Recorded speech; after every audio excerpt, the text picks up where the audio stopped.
Hello and welcome to this podcast edition of Sam's Alternative with me, Sam, episode 82. Shortly I'll be chatting to Aussie artist Dinley Jones from Sydney and New South Wales, who released his album Never Be A Popstar about a month ago, pretty much to the day. 4 weeks ago. New releases since last episode. There's been a whole heap too, might I add. Zuko, Dream Eater, Ellen May, Utilise the Remains, Sage, High Ground, Hail Freya, To the Grave, The Last Martyr, Cheapskate, Captives, Rise from Ashes, Sintra, Lumens, Forever at Midnight, A Night in Texas. Also, False Front 45, Heaven Alone, Spectre, and a whole heap more. Interviews coming up. Of course, Saturday, July 18, we got My Name is John. Tuesday, the 21st of July is, of course, High Road number 28. Saturday, 25th of July, The Deadbeats. Sunday, the 2nd of August is Tranquility Unknown. Saturday, the 22nd of August is Cultus. Tuesday, the 25th of August is Black Pepper Band. Sunday, September 6th is Ren Barlow. Sunday, the 20th of September is, of course, The Ascended. Saturday, 3rd of October is Oceans and Omens. Saturday, the 18th of October is Bad Juju. And Saturday, the 24th of October is Safety Avenue. So plenty of interviews coming up. There are more to be announced. And every band that has said they're keen to jump on for a chat are on the list and will be on the podcast sometime in the next 12 months. Just trying to work out some dates that are free, and then I'll get back to bands as quickly as possible. Of course, that interview with Safety Avenue, if all things go to plan, that will be podcast episode number 100 of the YouTube channel, which is awesome. Thank you to everyone that's been a part of it. I'm not slowing down, by the way. That's not me saying I'm not going to do it anymore. I am totally going to keep doing it because I love every minute of it. There's a few things that I might be bringing into the YouTube podcast over the next 6 to 12 months, but it will still be the same format over WebEx or Zoom, chatting visually, of course, as I can see the bands and artists that I'm talking to. But yeah, 1,200 hours already of watch time in 2026 and over 6,000 views in 2026 already, 30 odd subscribers. Thank you to every single person that has done so. Really appreciate it, and do watch this space because there's a lot more to come in 2026 and beyond. Got a few gigs happening in the next week or so. I'll run through a few while I wait. Friday the 17th of July at the Catfish, we've got Matahari, Jupiter the Giant, and Outer Worlds. Saturday the 18th of July at the Cherry Bar, we have Carly Jewel, Crispy Danger, and of course Chasing Lana. Sunday the 19th of July at Mama Chen's, we have Blowhole, Forklift Assassins, and The Limited. And then Friday the 24th of July at, of course, the Diamond Dogs Music Lounge and Bar in Dapto in New South Wales. Ruinscapes, we've also got A Useful Idiot, Bruxit, and I Am Duck Eye. So just a few of the gigs happening in the next week or so. Plenty of gigs have just been announced, including a Zuko tour around Australia with Exile. Also, Same Pains and Melting that's just been announced. They're playing the Tote on Thursday, the 17th of September. They're playing Sydney, Adelaide, Brisbane as well. So make sure you get along to that gig, or get along to all of them if you love your live music. And please do get out there and support the local and live music scene as much as possible, because it is very important. Of course, I went to a gig on Friday night at the Lead Beater. It was Blowhole, Deep Majestic Thunder, 7 Pound Halo, and Achy Peace. 4 amazing bands. I love the Lead Beater as a venue. The problem is I don't get there enough. And it's because a lot of the gigs that are happening at the Lead Beater generally clash with other gigs that are happening the same night. And sometimes they're not close by. And okay, if the gig was at, let's say, Nighthawks or Boogeyman Bar, somewhere in the proximity of Richmond, it's not that hard to do. But a lot of these gigs generally are like the Last Chance Rock and Roll Bar or Bergie or, Penny Black, those sort of venues that are sort of across the other side of Melbourne. So yeah, it does get very difficult to get to the Leadbeater, but I will actually be at the Leadbeater on the 1st of August. K9, Seek Misery, Filth, also Liar, Bitterkind, and Iacaste are playing there. That's going to be an insane show. Dinley's in the lobby. I'll let Dinley in and we'll start this chat. Hello. I can see you. I can't hear you. Where's the mute button? This always. Hello. Oh no, I can hear you now, Dinley. Hello. Hi, Sam. Good to see you. Nice to finally meet you, Dinley, over WebEx. It's a pleasure. Yeah. It's a cool program. I've just downloaded it, so yeah, very cool. Ah, I've loved this, and I've actually been really keen to have this chat. We organised this like 2 months ago, me and Glenn from Australian Radio Promotion, and then I'm like, shit, it's next week. Yeah, it came up on us. I just got back from overseas and catching up on everything, and yeah, this was one of those ones where I was like, oh yeah. I'm good for it. Yeah. Oh no, that was all good. I just yeah. I actually had completely forgot about it because there's been so many other things happening, and as you said, you've been overseas in the States, so that's more important than catching up on emails. Sorry to say. Yeah. Yes. But did you have a good time overseas? Yeah, it was awesome. We met some really cool people. Got in link with like Selena Gomez's vocal coach and like um some scouting people, and we had some meetings. It was really cool. Like we met some really cool people. So I'm keen to get back over there as soon as possible, really. Because it's a hard market to break into, the US. Like some bands try and don't have success, but I feel like now's probably the perfect time for Aussie artists and bands to try and make it in the market in America because there are a lot of good musicians out of this country at the moment. I think so, and yeah, and the Americans love us Australians. Like a bunch of their actors over there. We got the Hemsworths, we got Margot Robbie, we got heaps of Australians over in that entertainment industry over there. It's just a budding industry, and it's only going to continue to grow. And I think now more than ever is like a great time for us to be over there, or us to be engaging like with the art that's coming out of here, and even movies are getting made here and using Australian casts and using Australian like stunt teams and stuff. So it's like there's so much like Australian creative input that's starting to like work its way into that American culture. So now's a great time. Yeah. And I mean, the Hemsworth boys, I mean, they're from my neck of the woods, or sort of in my area. They're from South Gippsland. I'm in West Gippsland, so they're pretty big names down here. Oh wow, that was awesome. Yeah, no, they're amazing. But they're pretty big names up here too. I was going to say probably the biggest thing out of Gippsland, there's going to be a lot of people that are going to hate me for that because there's been a few really good footballers and a couple of pretty good bands out of this neck of the woods, but it's Yeah, yeah, we like our football. State of Origin just finished and the World Cup's happening. We like football in every form over here, don't we? now I probably will get ridiculed for this. I'm a Queenslander by heart, so oh no. No. You guys win pretty much every year. This was just our turn. This was just our turn. But you guys win pretty much every season. Nothing to be bad about. Uh, It But was I'm it on was a crazy game. I'm on the fence because I live in Victoria, but I was born in Kingaroy, so my heart should be with Queensland. But But you're on the fence a little bit. Come on. yeah, maybe You're I'll a just Blues. say I'm a spectator, not a supporter. That's probably the best way of putting it because if I say I'm a supporter, then someone's going to say, "Oh, but why don't you go for New South Wales?" If I just say I'm a spectator of league, it's the best Yeah. way to put it.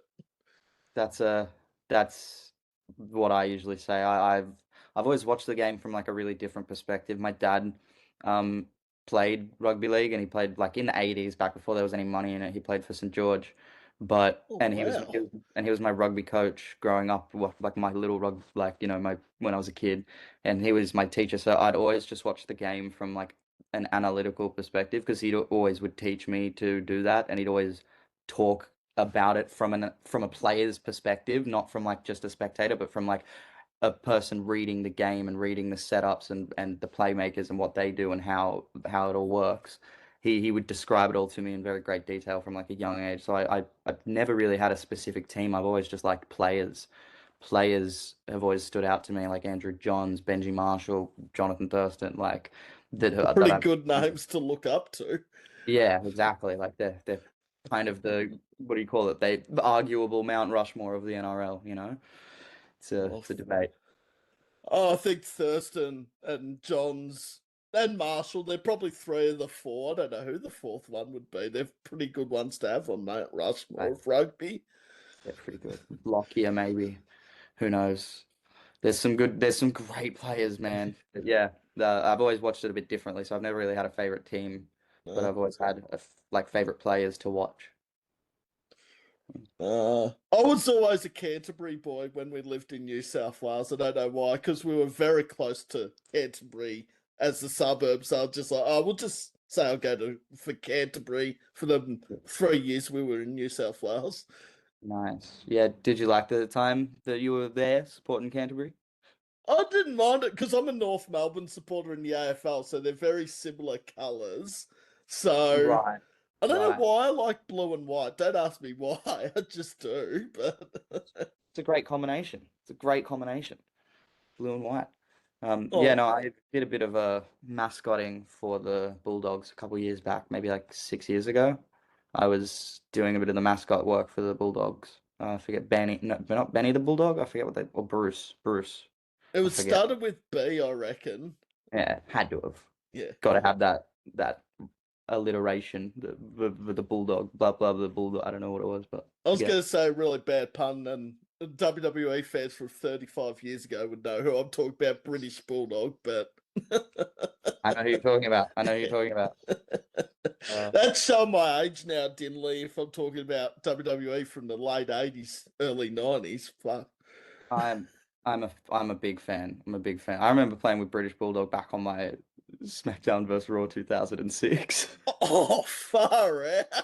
Yeah, yeah. Back in the day on my PlayStation 2, I used to play British Bulldog all the time. And I remember going hard on like all the old like DVDs. Like I got this Hulk Hogan 3 disc set when I was like 7, and I watched that like religiously. Like, so I'm very into the history with all the wrestling stuff. I love it. I remember I'd always go to the video store, and people post 2005 probably don't know what a video store is. They're missing But out. I always used to go and hire all the old school WWF DVDs as they were back Yeah. then and VHS. And I reckon even though I've watched them about 10 times, I'm just like, no, I'm going to hire out again, even though I know what's going to happen. Yeah. Yeah. Yeah.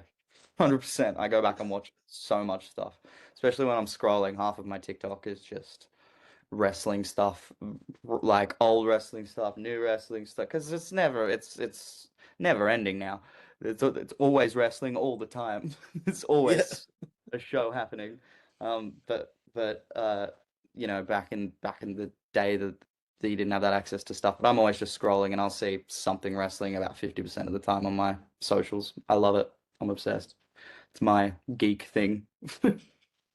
Speaking of big names in the US from Aussies, I mean, wrestlers, Rhea Ripley and Bronson Reed, doing pretty good for themselves too. Yeah, Rhea Ripley's killing it. Yeah. Killing.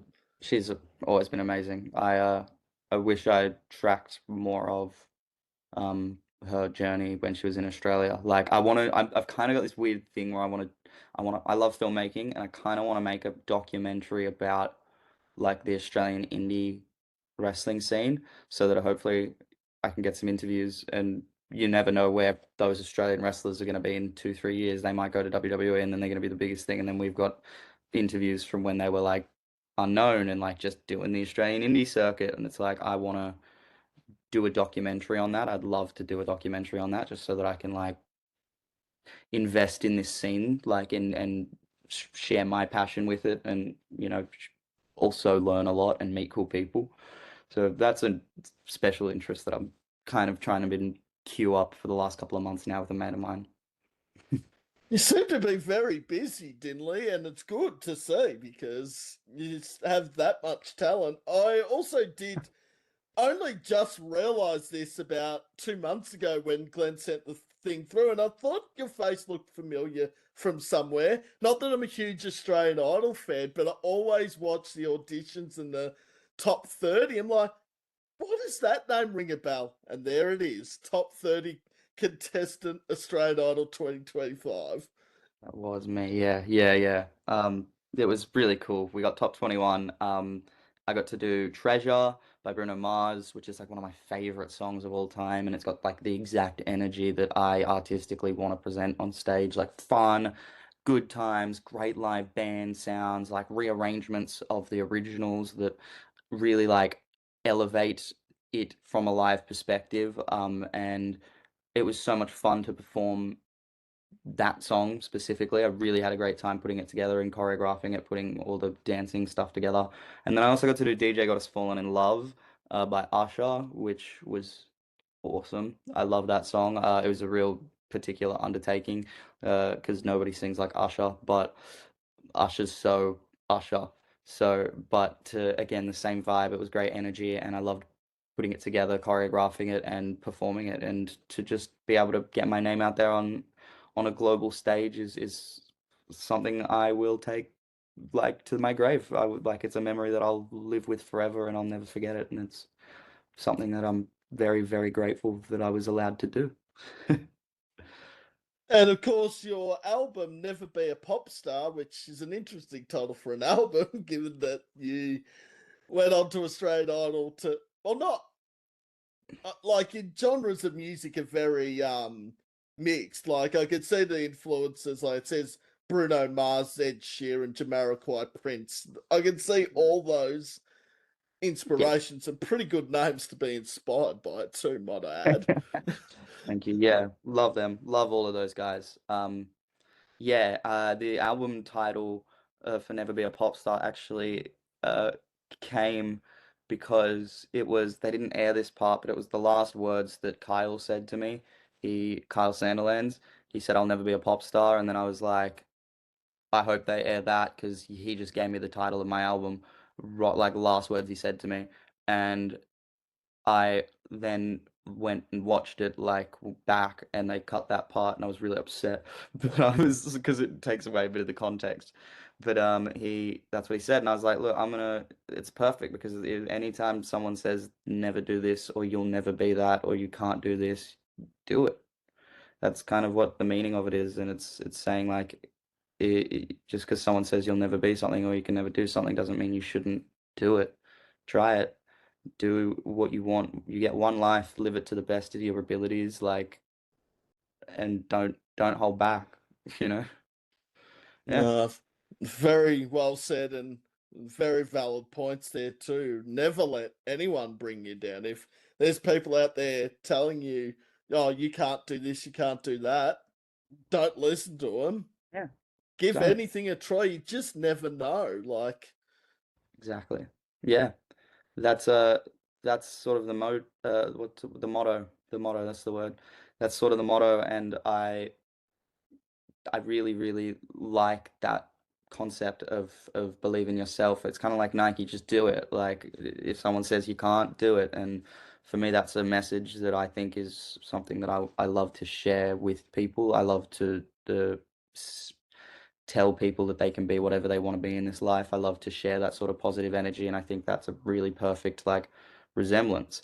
And also to double like to have a double meaning there, it's like I'd probably like this is what I love and what I do and I wouldn't recommend it to anyone. It's difficult. There's a lot of highs and a lot of lows. So it's like it's almost like those warnings at the beginning of like the Jackass movies where they're like trained professionals, do not try this yourself. Or even the WWE stuff where they're like trained professionals, do not try this. It's like that's kind of me being like, don't try this, don't do it. Like, but just because I'm saying don't do it doesn't mean you shouldn't do it. You do no. what you want, you know what I mean? But it's like a double meaning there where it's like, I wouldn't recommend this life for anyone, but I love it and it's what I love and do what you love. And same in circumstances like with the YouTubing and WebEx. I didn't know how to even host a WebEx meeting 2 years ago or schedule one, and now it's just like, oh no, it's actually not that hard as long as Yeah. you got the right equipment and send the actual link to the person you're talking to for the right day. Yeah. It's pretty chill. Yeah, and it's all run really smoothly. Shout out to WebEx. Yes. Except Sam has had some interesting moments. I've got to do a blooper thing. That's just on the cards, Dinley. I've got to put a video on YouTube of all the bloopers where I've Please stuffed up. It would be do it. nearly 40 minutes worth of not having the microphone turned on or the camera not working. It would be hilarious watching. I've got to do that, but I need a lot more stuff to go into it and then put it up. It's been some absolute gems. If you've got bloopers, you gotta show them. Bloopers is where it's at. Bloopers is what's up. Love bloopers. And there was some expletives in some of those bloopers as well. And I've just gone, oh, fuck. You cheeky devil, you cheeky bugger. No. Actually, I probably should have mentioned that at the start of the chat that I've already dropped, I think, 3 F-bombs in this interview. So I don't have an issue with swearing. So, It happens. It I'm a happens. potty mouth. So, Yeah. Yeah, aren't we all a little bit? oh. Yeah. So, Dinley, I've just scrapped this interview thing, and now it's just the casual chat with the artist or a band. So, I still say interview to sound professional, but it's more of a casual chat now with Sick. this. I want to find out a bit more about Dinley, like influences, uh, how you got into music, that sort of thing. And then at the end, it's the reverse psychology. So the interviewer is the guest. So Dinley has the floor at the end. Oh, I like it. All right, I'm keen. I'm very, very keen. So I will Cool. give you time. It's not fair to put the guest on the spot right at the start of the interview. It's fine. It's fine. And I think all of your songs are on tomorrow's weekly Spotify playlist. Every song off Never Be a Popstar, I think, has made the list. Really? I didn't know Yeah. that. That's really cool. That's awesome. So it will be up. I'm just going to say 24 hours time this episode will be uploaded, just so that if something goes wrong or. Yeah. Yeah, so sometime tomorrow morning/afternoon, this episode will be up and the Spotify playlist for everyone to check out Dinley Jones if you haven't already. Thank you so much. Thank you. That's so exciting. Yeah, that's awesome. And you might actually have a few countdown positions coming up later in the year because there are a couple of special countdowns I am doing in September and the end of year because I always do an end of year countdown. So 2026, there'll be quite a few Dinley Jones songs in and a special one.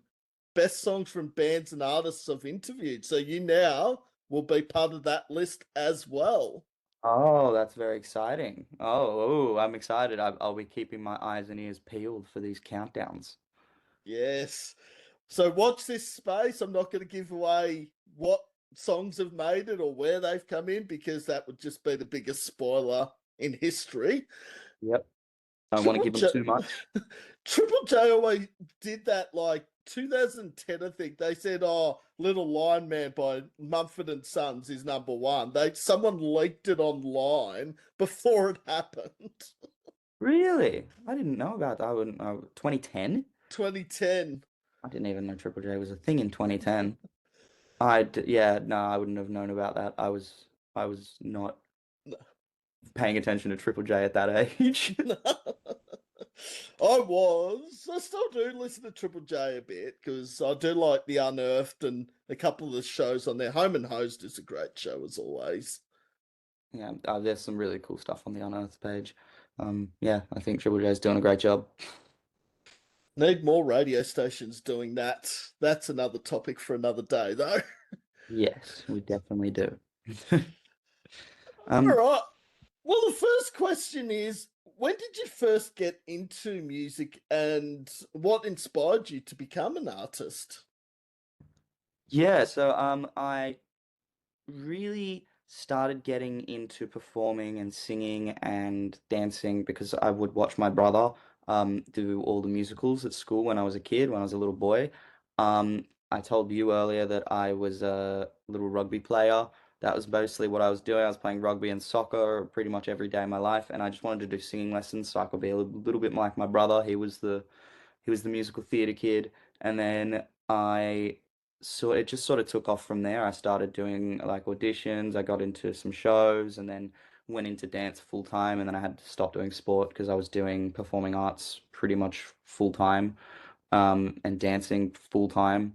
And then I think it was a year 10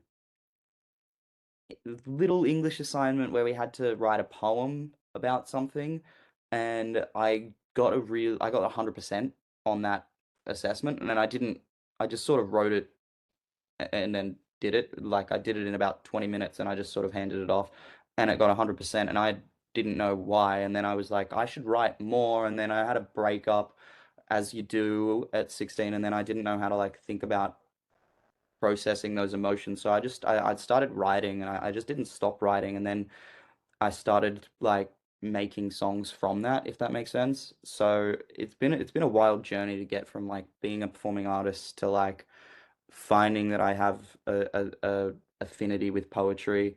My mum grew up playing songs and just sitting there explaining every lyric and explaining idioms and telling me what metaphors are and like explaining the beauty of the English language. I think I owe that sort of natural osmosis to my mother. So I was able to like put all those things together eventually, and it helped me start writing, and then the writing got better, and it got like to a level I wanted it to be at, and then I started getting a producer in and working on it with them, and realizing that this stuff needed to be uh, expressed and given the best opportunity to for my own sense of self. Is kind of what I had to do. Yeah. It's interesting what you mentioned about the breakups and that, and sort of at year 10, so 16 years of age, and so much of the music nowadays, not in all genres, but mostly in pop, a lot of the songs that get made are about a breakup or going through a relationship, and they seem to sell very well, as we know with the Taylor Swifts and Selena Gomez, Olivia Rodrigo, etc. Yeah. They sell very well. Love is a universal topic. Everyone feels it. Heartbreak, love, loss. It's life is poetry, you know? Love is poetry. So I think it's a very popular topic because everyone feels it and everyone has a different way of expressing it and everyone feels differently when they're going through it.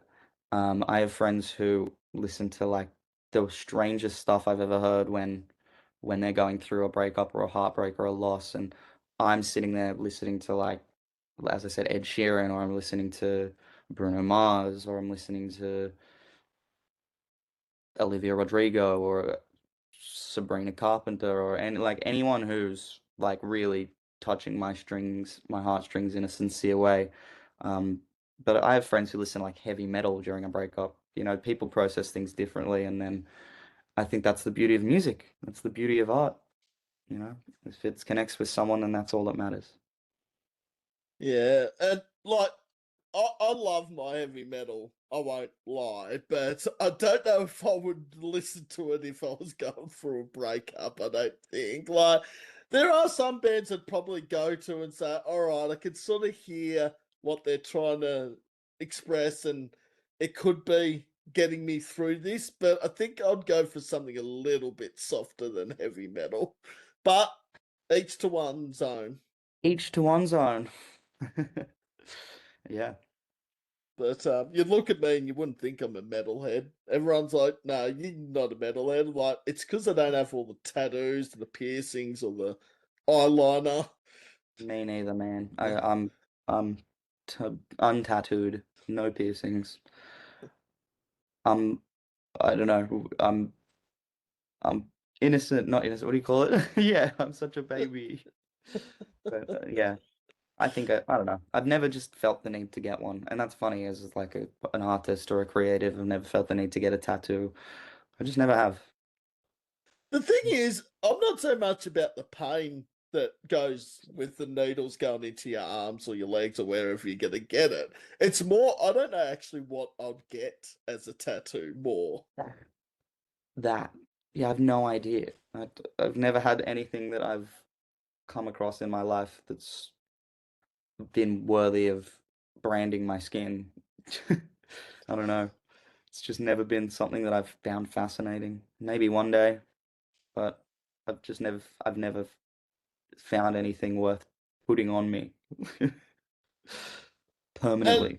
that's not us saying don't get tattoos. If you're out No. there and you want to get one, each to one's own, as I said. And even if we did say don't get tattoos, do what you want. Never be a pop star. Never get a tattoo. Like, you know what I mean? Do what you want. Even if we did say it, but we're not saying that. Get a tattoo if you want. If you find something that you think's cool, get it. I have some of my friends have some sick tattoos, friends with like stuff that's really meaningful to them, or even just stuff that they thought looked cool. I think it looks great. I commend them for doing it. I just now haven't found that thing, I guess. Oh, that's weird. Something on my end, there was a little orange button above the recording thing. It's nothing bad. I just have never seen that before. And it's still there? It's no, it was there for literally half a second. Oh, random. Am I Wonder what it was. hallucinating, maybe? I wonder what it was. That is Well, random. because your connection on your end is like perfection, audio and visual. So I've never seen that before. If it doesn't happen again, it's probably just Yeah, playing tricks on me. you're good too. I haven't had any glitch outs or any like buffering or anything. You're Uh, 10 out of 10. It's actually a really 10 out. it's like Yeah. yeah, yeah, it's very clean. It's very I'm trying. Yeah. No, Webex is there's no issues. I quality. don't know what it was. Maybe it was literally a glitch second. It wasn't even half a second. It was there and then it disappeared. Right. Well, mysteries of the WebEx. And obviously, it won't show up on the YouTube because the only thing you'll see on YouTube is both our faces. You won't see the top screen. So, Yeah. Yeah. Nice. uh, what Yeah. has the response been like for Never Be a Pop Star? It's been really cool. Specifically, well, I was able to. Oh, how do I put this? How do I tell this story? Sorry about that. No, you're right. Specifically the song "Dance on My Own's" had a really good reception. We made a music video for that, and it's been nominated in festivals all over the world. Like that's why I was in Los Angeles recently. My music video was for "Dance on My Own" that I directed it myself. It's a one shot, and it's it was nominated at a festival at the Chinese Theater in Los Angeles, Hollywood, and so it screened there, and it was a 30-year running festival that had many different categories and ran over like 9 days. So I knew I had to be there to be amongst the creative scene, to be in the room where it happens, so to speak. And that music video has been nominated at about 8 festivals, and I believe it's won 5 awards at four of the festivals. So at one of the festivals, we won 2 awards, and then I can't remember which ones, but I think one's in LA that we won at, one's in New York that we won at, one was in London that we won at,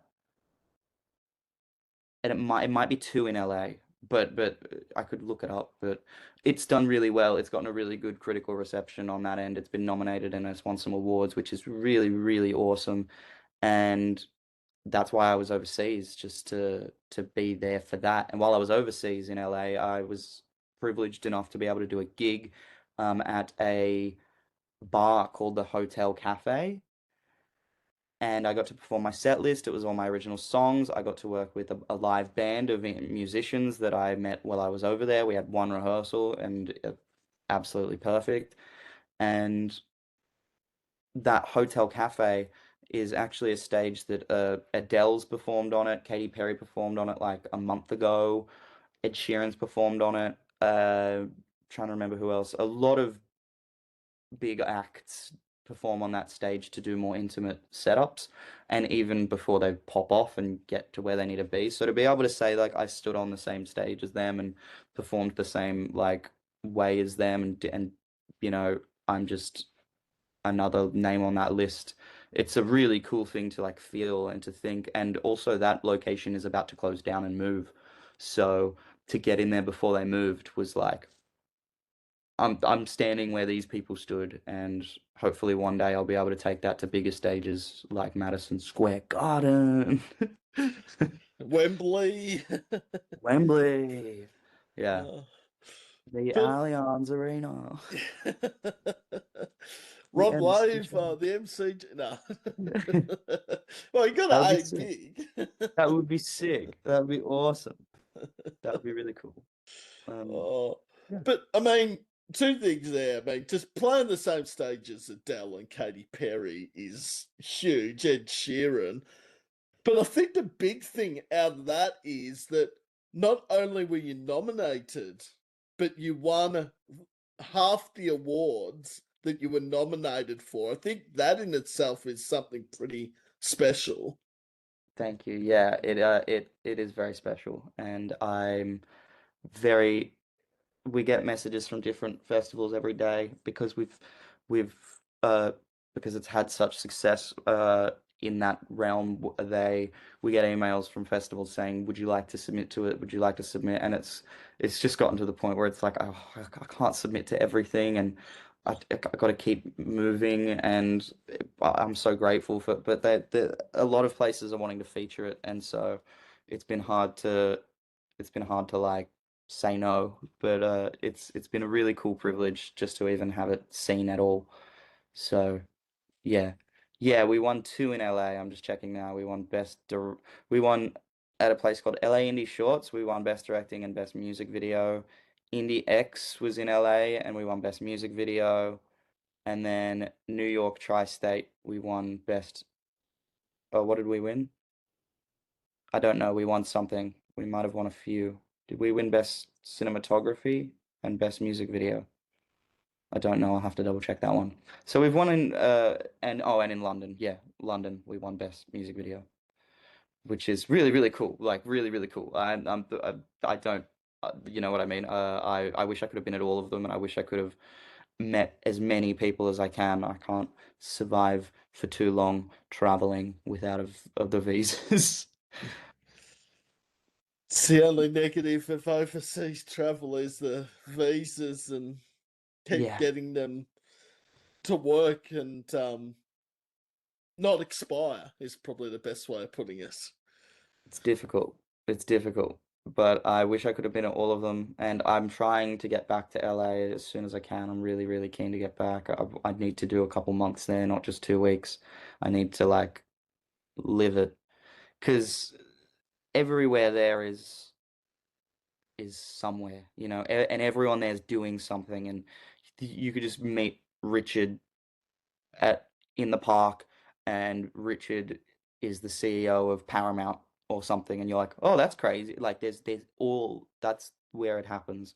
If LA is the room, it's all happening in that room. You know, so I need to be in the room where it happens, and that's pretty much all of Los Angeles, which is a big egg to crack. It is not small, and I want to get my name scattered around every inch of it. That's my goal. Yeah. No, well, aim for that goal. I mean, you, yeah, I think to have goals to set is a very important thing as a musician, band, or just in general as a person. I think it's good to have a goal and it's good to have a direction. It's good to feel a sense of purpose. And sometimes we don't feel like that sense of purpose is necessarily there, or we don't feel like we're fulfilling it. But purpose is what you make of it. And when you find something that truly you are passionate about, truly you care about, something that you want, you, I get super tunnel vision and I go for it, and no one's gonna stop me. And again, that brings it back to the album full circle. Like, don't you can't stop me from doing something that I believe in and I'm passionate about, and you're not gonna hold me back because I love what I do, and we do what we love. And when you find that thing that you love, Do it.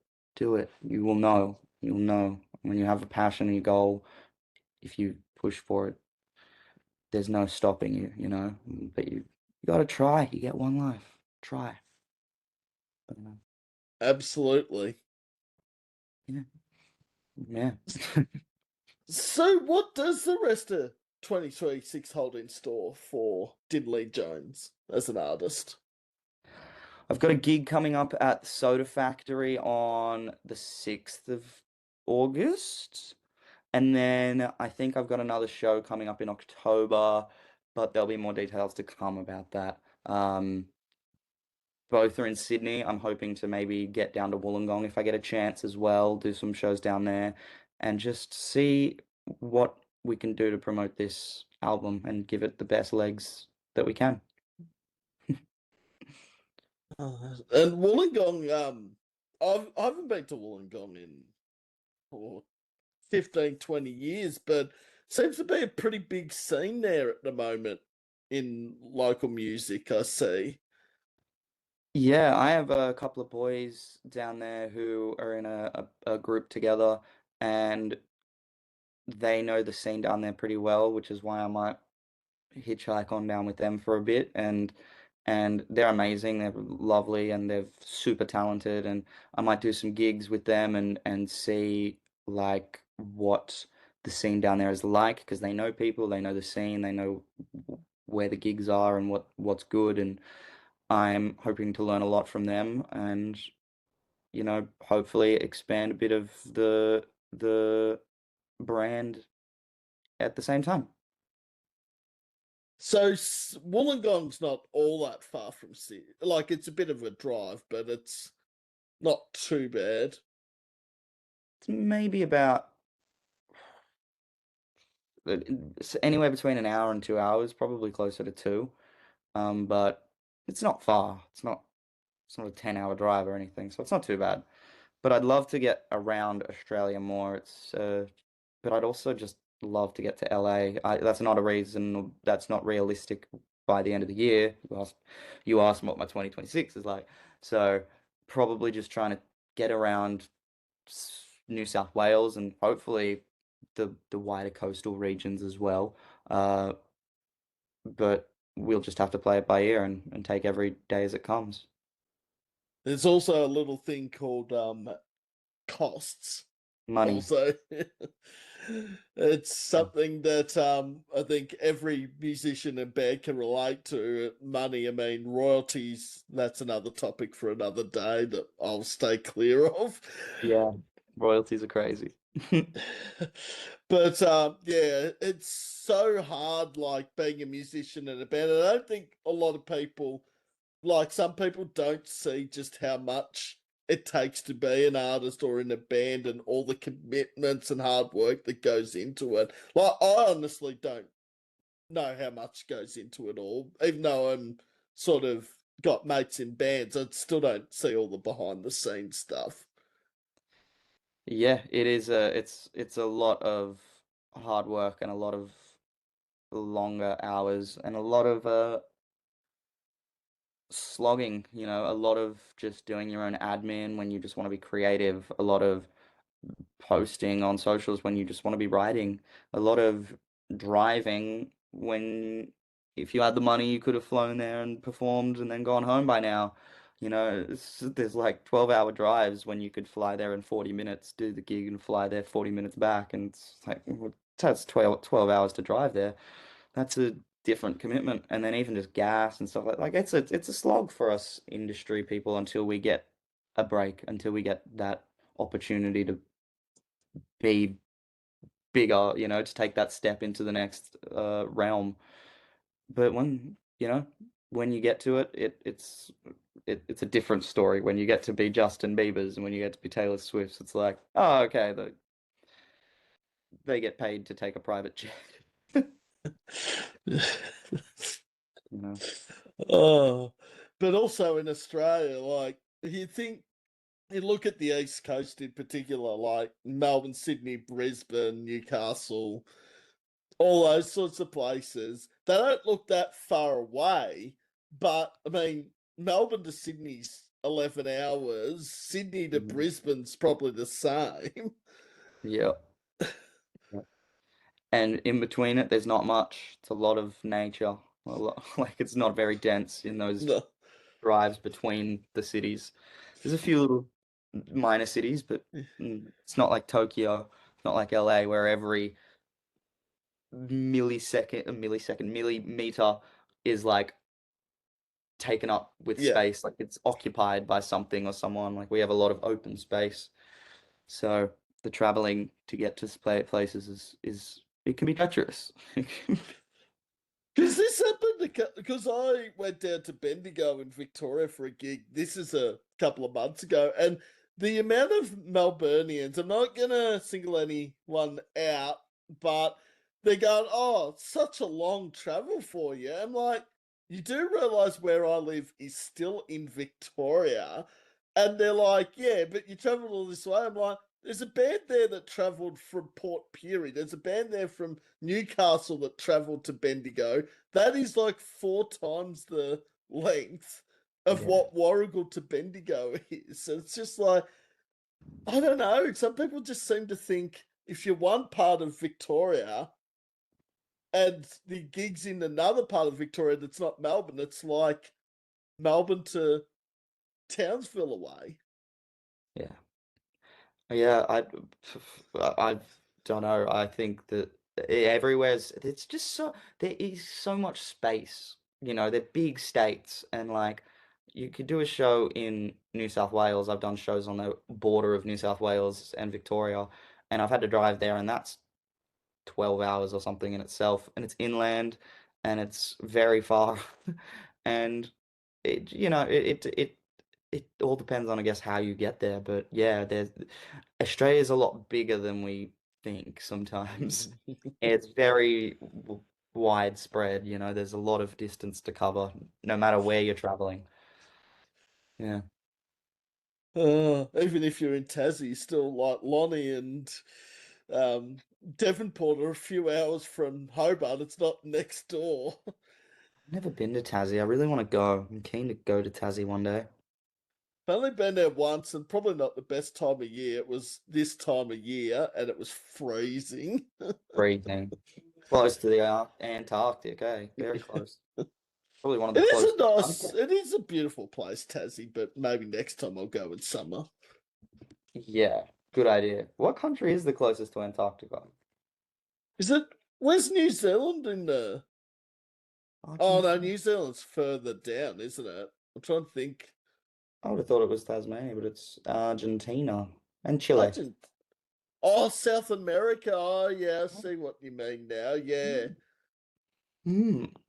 I They're just doing well thought in the it would World have Cup. been Tassie. Okay. Yeah, I would have thought so too. You learn something new. Yeah. Welcome to Who Wants to Be a Millionaire slash Dinley Jones interview. I would have lost that Who Wants to Be a Millionaire game if they asked that question. I would have said Tasmania. Yeah. There you go. Oh, yeah, game shows. That's another topic. I've been on a couple, but Have never you? won anything. Yeah, I was on the Chase Australia about 6 years ago, Okay. Tell me but it more. was sadly scrapped off of YouTube because of the Andrew O'Keefe situation with the domestic violence Oh my case that he had God. against it. Oh gosh. Yeah. Okay. That sucks. Actually, yeah, but I didn't win anything with, but the experience was fun. Experience. Yeah, the experience is what it's all about. And I was on Deal or No Deal even longer ago, but didn't win anything. Wow, that's awesome. How was that experience? That was fun, yeah. Got to stand there with the case for about 30 minutes and but the only thing that was a negative about it was we were the first recording. There was like 6 recordings. I wanted to watch a couple more episodes, but once your recording's done, That's the bump. yeah, No way. Do they have the same audience? for the same day they have the same audience, yeah. Interesting. And can you still find that episode anywhere? The Deal or No Deal one? I don't. Or it could be on YouTube. I haven't actually checked it on YouTube. Yeah, fair. Probably should look at it there, but yeah, it was a lot of fun. My cousin asked me if I wanted to do it again and said my TV experience days are over. You know, if you had to go on one more, what would you go on? Oh, I love that question, and it's something I've never been asked. I love when that happens. Oh, thank you. Oh, what's that one? Oh no, it's not in Australia. It used to be in Australia, but there's a game show in the UK called Pointless. I love. Pointless. Yeah, and I'm addicted to it. Like it's on at 2 o'clock in the afternoon each weekday, and for some reason I just am hooked. And they did do an Aussie series, but it only lasted 2 or 3 years. Pointless. And what is it? What do you do? So with some game shows or questionnaire things, they say give the most obvious answer. Yes. It's the Oh, complete opposite. So you have to have an obscure answer to score less points to win. yeah, yeah, yeah. But you can't get an answer that no one's answered. Yeah, Yeah, it can't be zero. It has to be like at least one person, but you want to get as close to one person giving that answer as possible. Yep, I know the show yeah. you're talking about. That is a that's a good choice. That is a very good choice. Because Oh, it's a good yeah, choice. I'm addicted to it. Probably shouldn't be mentioning that I watch daytime TV on WebEx. Yes. The one that I would love to love. I don't know if you've heard of it. It's I don't know if you'd call it a game show so much, but it kind of is. But it kind of goes over a season. It's called Taskmaster. Oh, I've heard of Taskmaster. Yeah. It's really fun, and I just think I'd love to be on that show. I could watch that show a million times over, and it's still so clever and interesting. It's like they get given different tasks, like random tasks that these guys come up with, and then they all do the tasks. They're all comedians and stuff or famous people, and they all approach the tasks differently because it'll be like find the squirrel, and then they'll just be like, what do you mean, where's the squirrel? And then everyone's got to go do their own way about it, and then all that gets edited and they watch it back on a like they all go into a theater and they watch back all the tasks over 8 episodes, and they get points based on like who they think did the task best. It's a really, really cool show because it shows like these like celebrities basically or comedians as well, really like problem solving in their own creative ways because there's never just one way to do the tasks. There's always multiple like ways to do it, and you get to see these personalities shine through, and it's fun and it's creative and there's problem solving and it's clever and it's just entertaining. It's like a one big Rube Goldberg machine, when you like knock the dominoes that knocks the ball that knocks the. It's like that. It's like amazing. I'm sure there's a task at some point in its however many series where they say build a Rube Goldberg machine, best one wins, you have 20 minutes. And then they all have to build a Rube Goldberg machine. They'll all do it in their own random, unique ways, creative ways. Some will fail, some will succeed massively. It's really fun, and I think I would really love to be on that show because that just piques my interest. I I've got to be honest. I don't think I've watched bits and pieces of Taskmaster, but I think yet to sit down and watch a whole episode. Like, I've seen like 2/3 of an episode or half an episode, but like I've seen like the Australian one. I've seen like Dave Hughes has been on it, Peter Hellier, Tom Kleisner, Yes. not Tom Kleisner, wrong Tom Gleason, sorry. They've all been on it, and Yeah. yeah, it's really clever, as Dinley said. Like, if you haven't checked it out, there's a UK version as well, obviously. Yes. That's the one I primarily watch, but the Australian one is also very good. Like very good. I always catch snippets of the Australian one as well. It's very clever and fun and entertaining. Watch it. See, the UK versus Australia shows, there's some that are great, and then there's some that are like, just leave it to the Poms. Like, nothing against the Australian version of The Chase, but I'd prefer Bradley Walsh as the host. I'd prefer Sean Wallace as the Dark Destroyer. Like their chases are better than the Australian ones, apart from the Beast. But I also like their panel shows. They're like Would I Lie to You? They're big fat oh, quizzes. They used to do the Never Mind the Buzzcocks and stuff like that. I loved those. They just have a specific sense of humor in England that's just like different. It's just like it works for that format so well. It's self-deprecating. Like it's like not afraid to like make jokes about yourself. It's very like uh Monty Python-esque. And I love it. I could sit and watch British panel shows and British uh, game shows for days, days. off topic. That should be the next episode of my YouTube. If I had $1 for every time we've gone off topic of the artist or band I'm interviewing, I'd probably make more off that than the royalties off YouTube. Seriously. And I don't mean that in a bad way, but I'm the worst at going off topic. That's all right. It's all right. Don't But then mind it at all. again, I'll talk about anything. that being said, though, Dinley did ask the question, so it wasn't technically going off topic in I some did ask that sense. question. That is the question I said. If you had to be on one more, what would you be? And you gave a really good answer when you said pointless. That was a great answer. Well, actually, let's open that up when this goes on the YouTube channel. What game show have people been on? So, message in the comments section below on the video, like if you've been on a game show or what game show you want to be on. Is it Uh, Taskmaster? Is it The Chase? Is Pointless?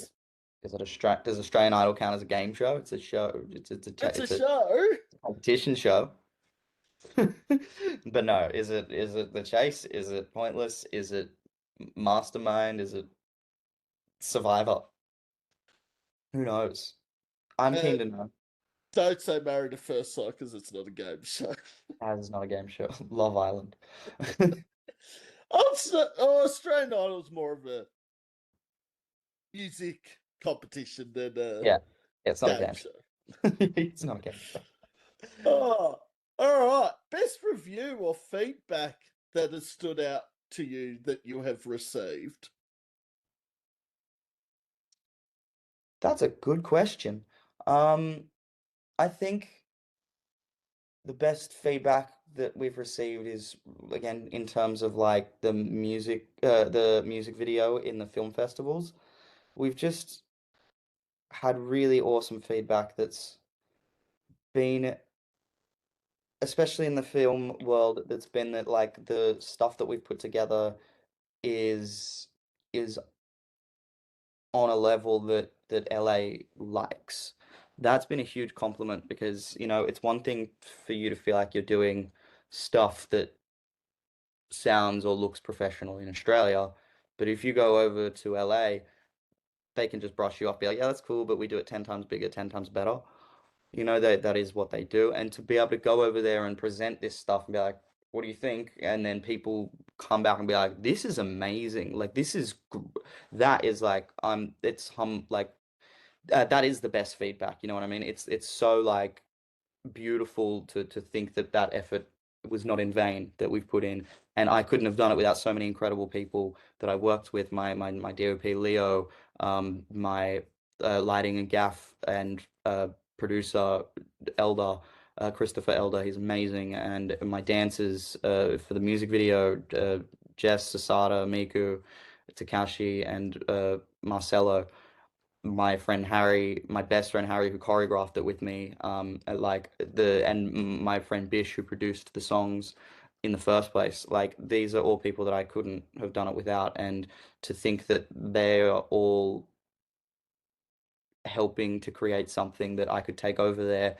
and have complemented in a way that is like, oh, this is LA wants this, Hollywood wants this. America wants this, even if Australia does or doesn't. Here it's being perceived, here it's being seen. We had a show where we did the set list in LA, and we just had a guy there who was there for the next set, and he has filmed and directed and wrote a movie, a feature film for Amazon Prime. and he was just in Wow. the audience, and he was like, this is where I would want to, like, I didn't even know you were performing, but like I want to be at your shows. Like, I want to hang out. This is a sick show, and this needs to be bumping around more places in LA. And he asked if I had more shows on, and I didn't. And I was really upset that I had to say that because I was only there for 2 weeks. So those would be the two things. Would be like that guy, that film director guy that said that he liked the band and liked the performance and thought it was really great and thought it needed to be doing more. And then the filmmakers as well who have said, "Wow, this is worthy of being played at the Chinese theater," and asking questions. How did you do this? How did you pull this off? And what inspired you to do? It's like, oh, you care about what I'm making. That's the biggest compliment that I could possibly receive. That's probably the feedback that's been the most awesome to receive.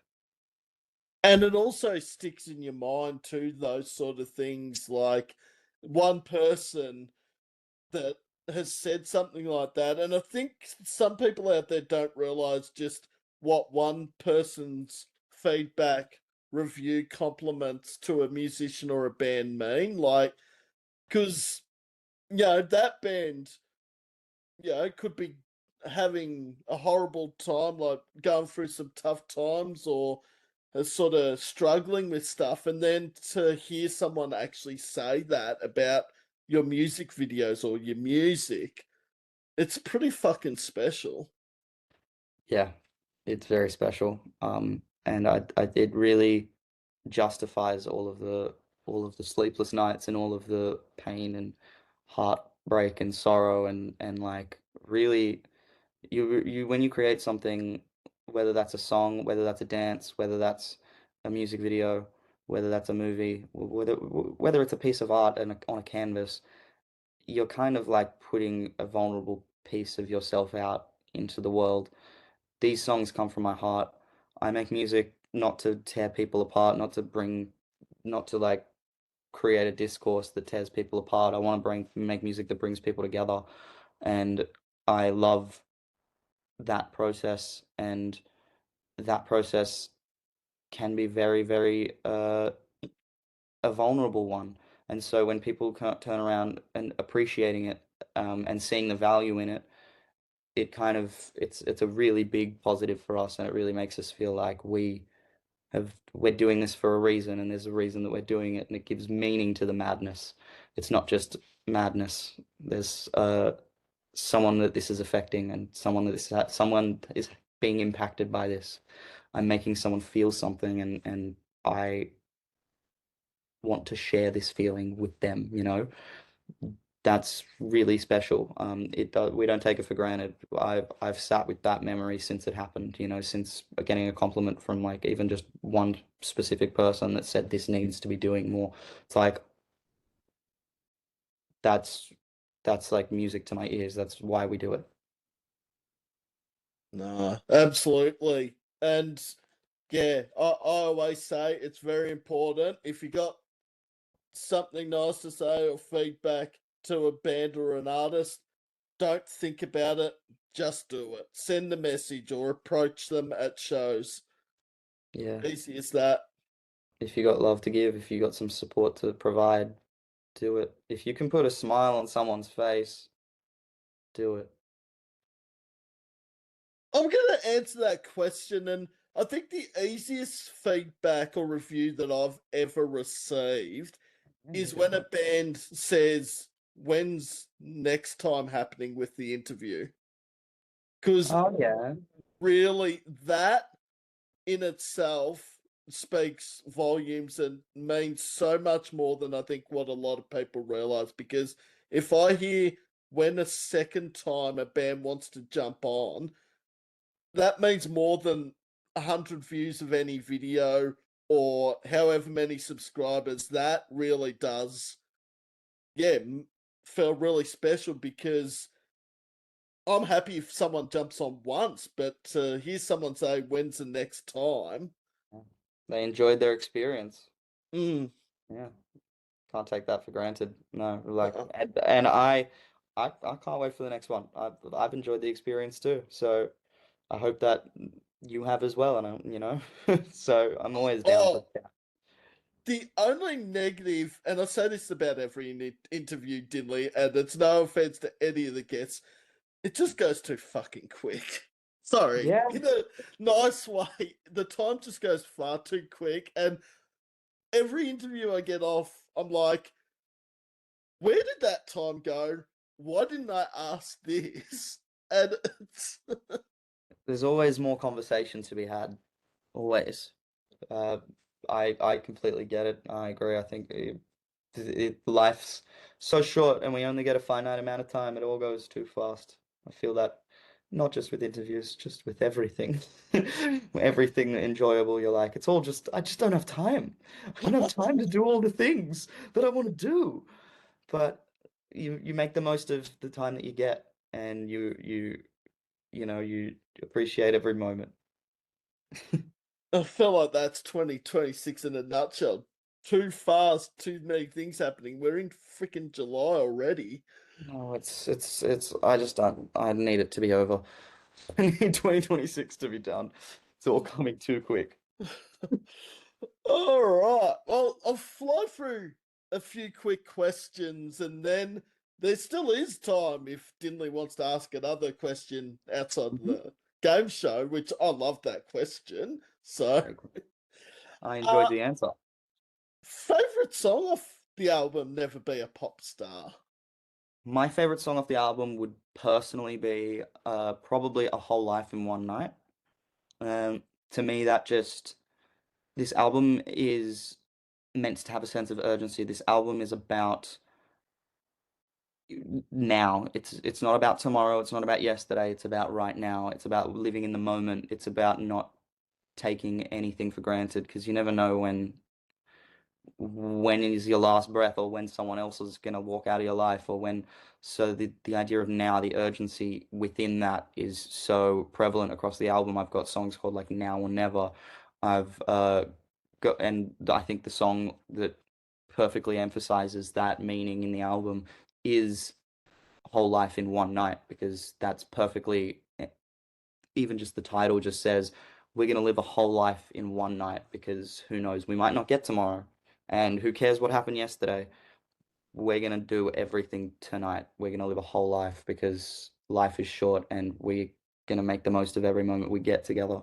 And I think the lyrics in that and just the nostalgic energy that I get from that song, it's really special. And I work to make songs that make me feel that way every time, and I feel like that has done the best job at doing that. So that's my reason for it being my favorite song. Whether it's the best produced, whether it's the danciest, whether it's the crowd favorite, I'm not sure, but that's mine.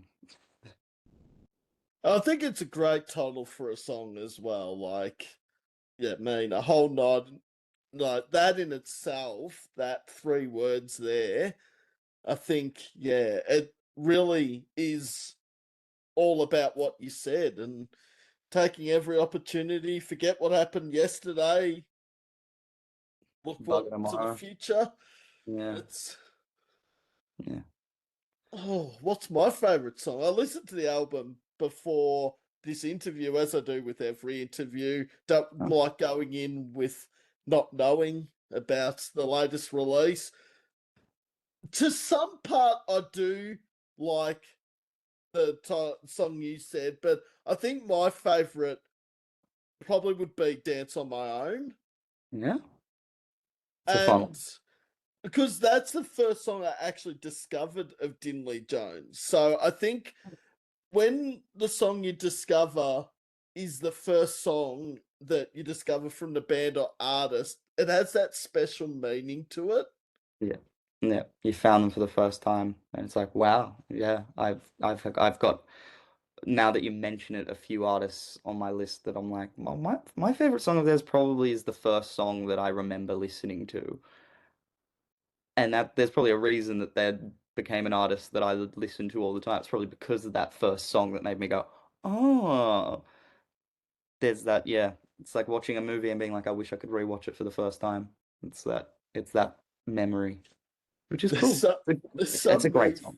it's weird. There's some movies I've watched where I've watched the sequel before the original, and then I'm like, I'm a little bit out of whack here. Like, I watched the second Terminator before I watched the first one, and they're like, oh, Arnie was a baddie in the first one. I'm like, he's a goodie in the second one. Yeah, that would have been confusing. That would have been very confusing. Yeah. And two's the iconic one because he's the good guy. It's the Yeah. good one. I'm ashamed to say that I haven't seen the Terminator movies. I just never got into them. But I really want to. I really do want to. I do know that the second one he's a good guy, first one he's a bad guy. But only because I sit on like Watch Mojo and stuff, and I I look at like top 10 videos and top this and top that, and then I just learn everything through that. I haven't actually subscribed to Watch Mojo. I would use it a lot, but I don't think I've actually subscribed to the channel yet. Probably should do. It's a good one. But But yeah, no, Dance on My Own's a great song. I love that song. I love all the songs. They all hold a very special place in my heart because they each are a little part of me. Yeah. nah. But yeah, all the songs off Never Be a Popstar are good. Like, there's no track I sit and go, nah, skip. Which, funnily enough, will lead us to a next question about albums and songs. But no, the whole album's amazing. I just can't believe it's already been out a month. Or Yeah, me neither. Me neither. It's I was crazy. like, I looked at because I did the research. I'm like, nah, it's not June 10, 2026. It was released, and then it actually was June 10, the album. It it is June 10th. Yeah. Which is actually Kyle Sandilands' birthday. Oh, is that a bit of a Yeah. coincidence or karma? Maybe. Oh, we planned it. Like me and my people, we were like, we got to do that. We've got to do it. And then we were gonna try and get him to have to play at least one of the songs on his radio station. We were gonna like keep force feeding every song at him until he had to play one. But then he's not on the radio anymore. No. So that's unfortunate. Oh, but no. I was gonna say, get into like, what was your, if you don't mind me asking too much about it, what was your experience like with the judges like Kyle and Amy and that? It was awesome. I don't know how much I can really talk about it, Nah. but we don't spend as much time with them as you'd think. They're very much like on screen, they're there, and they're more talking to the producers, and the producers then talk to us. It's not as much of a direct communicative relationship. Maybe once you got to like the top six, I think some of them got friendly with the judges by that point.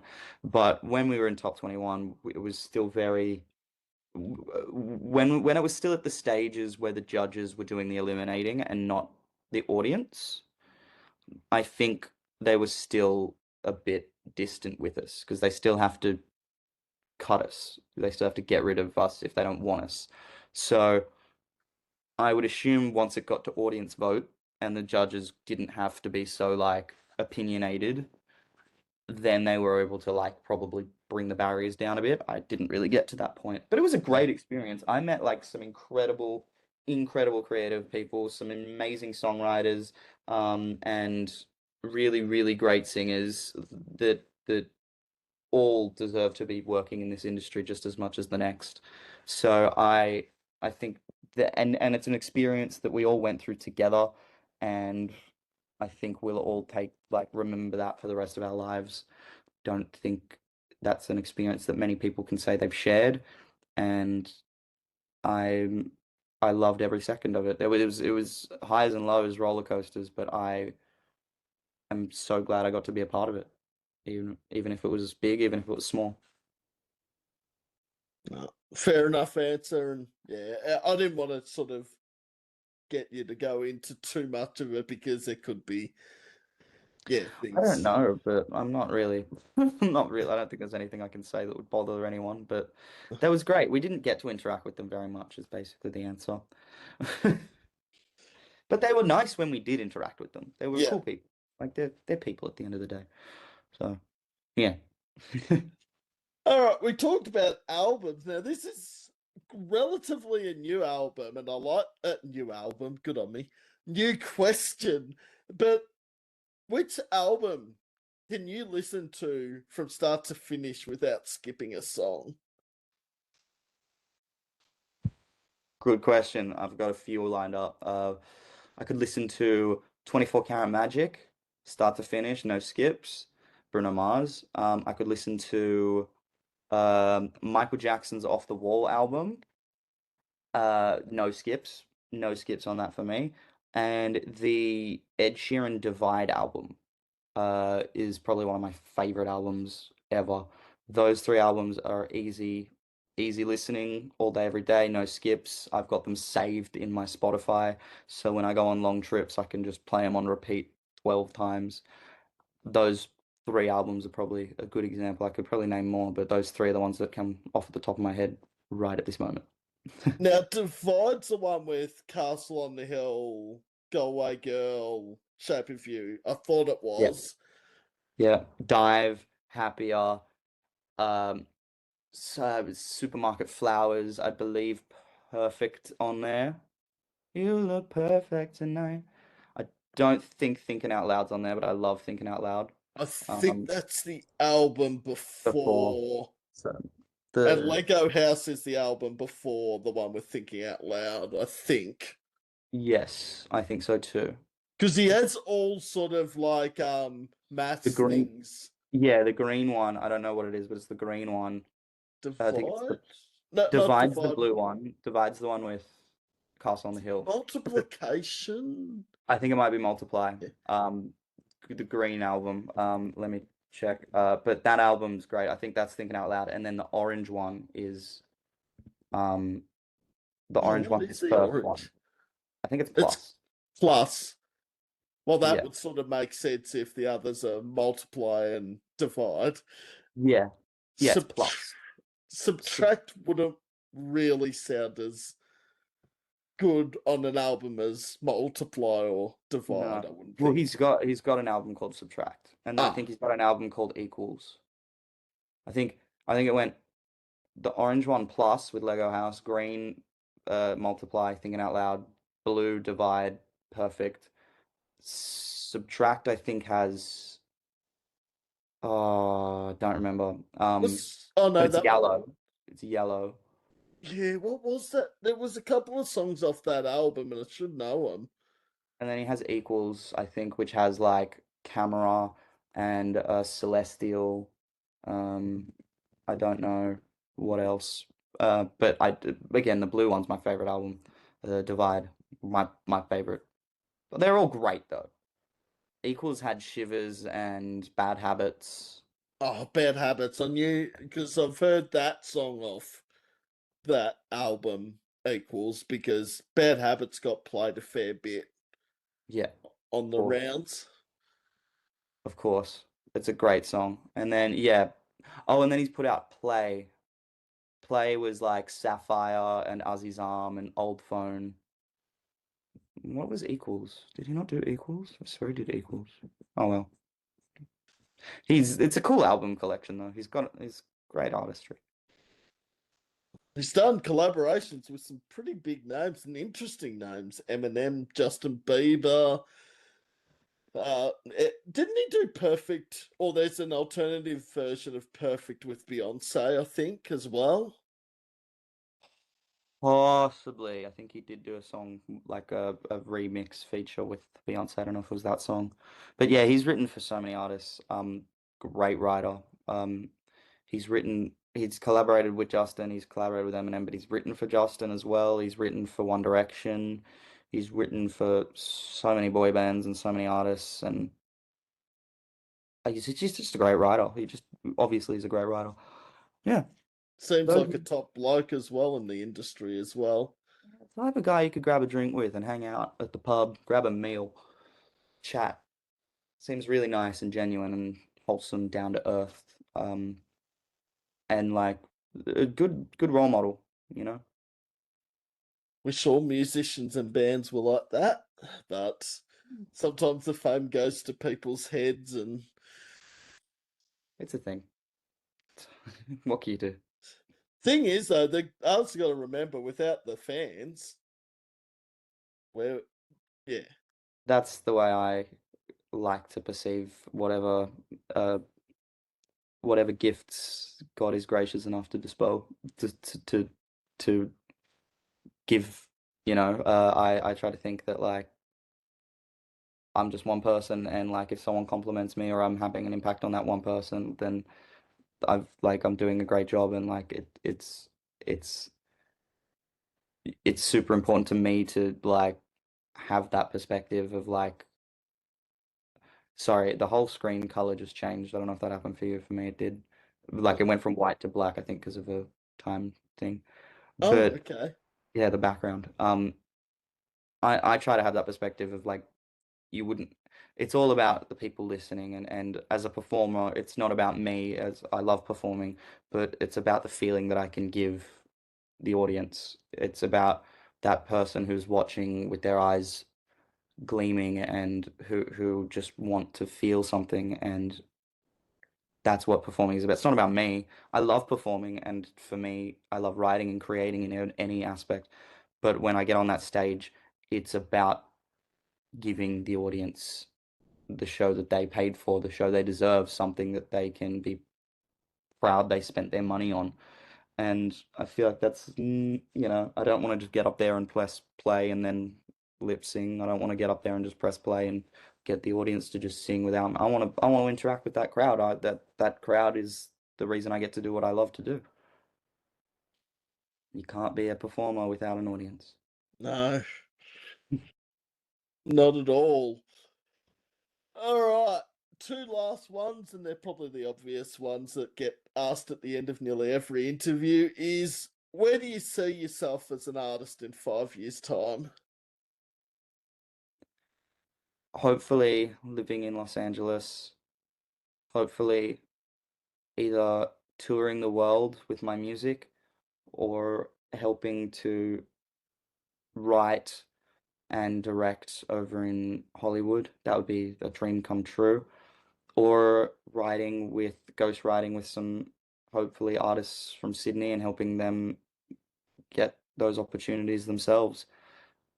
I just see myself creating. It's a life that I've made for myself, and I can't see myself doing anything else but creating for the rest of my life. Creating is a part of me. It is my way of like expressing myself, and it's my way of trying to leave something that will outlive me, trying to leave the world with something that has an impact. I don't want to make stuff that's for 15 minutes of fame. I want to make stuff that people will listen to in 10 years time, 20 years time, 30 years time.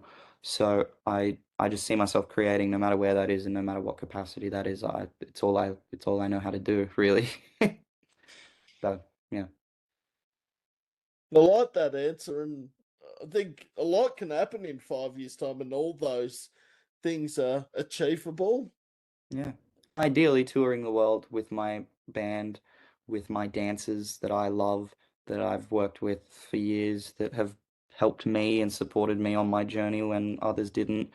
And I would love to take that like one big family, and we all eat at the same table, and we're all performers, we're all creatives in that industry, and we're all, as we said, it's not an easy industry to make money. It's not, we're all, so if one of us succeed, I want to take all of us on that journey, and I want to make sure everyone's fed. I want to make sure everyone's got enough to support themselves and their hopefully future children and families like that. That would be a dream come true to be able to do what I love on a scale that allows not just myself, but the people I love to live sustainably. That would be everything. I like that, and yeah, especially taking the people along with you that have helped you. Yeah, as you said, your choreographers, your dancers, your producers, every single one of them. Yeah. Yeah. They've all been a part of helping me to be the version of myself that I dream of every night. And that is not something that I take lightly. I'm grateful, and maybe I say that a lot, but I really am. I'm truly grateful. And I just want to make the most of this life and make the best opportunities for the people I love. Absolutely. And the last question is, what advice would you, well, we've sort of heard bits and pieces of this question. What advice would you give to bands and artists starting out in the scene? Don't give up. Um, do what you love. Do it with a passion. Don't sell yourself short. Know your value. Don't stick around people who don't understand your value. Spend your time with people who elevate you and want to elevate you, and do it because they care about you and not because of what you can do for them. Be around people who value you, and that way you won't undervalue yourself when it comes to the important finer details and when it comes to like what you can achieve. We are our own worst enemy, but we also take in a lot of input from the people around us, and we are only a byproduct of the people and places that we spend our time with. So spend your time around people who remind you of your self-worth so that you know your self-worth and you don't think that you're not as deserving as you are. Like that's one thing in this industry. We all get very, very beaten down, and it's a roller coaster, and there are times where we feel worthless and we feel like we don't deserve anything and we don't deserve like, but you need to be around the people who don't find a burden in making you the best version of yourself, you know? Don't give up, don't undervalue yourself, surround yourself with people who understand your value too, who maybe even understand your value more than you do. Yeah. Very good. Also, I think the other thing that gets brought up a lot about this, the advice is don't be afraid to ask other people for help or ideas in the music industry because we're all in this for the same reason. So,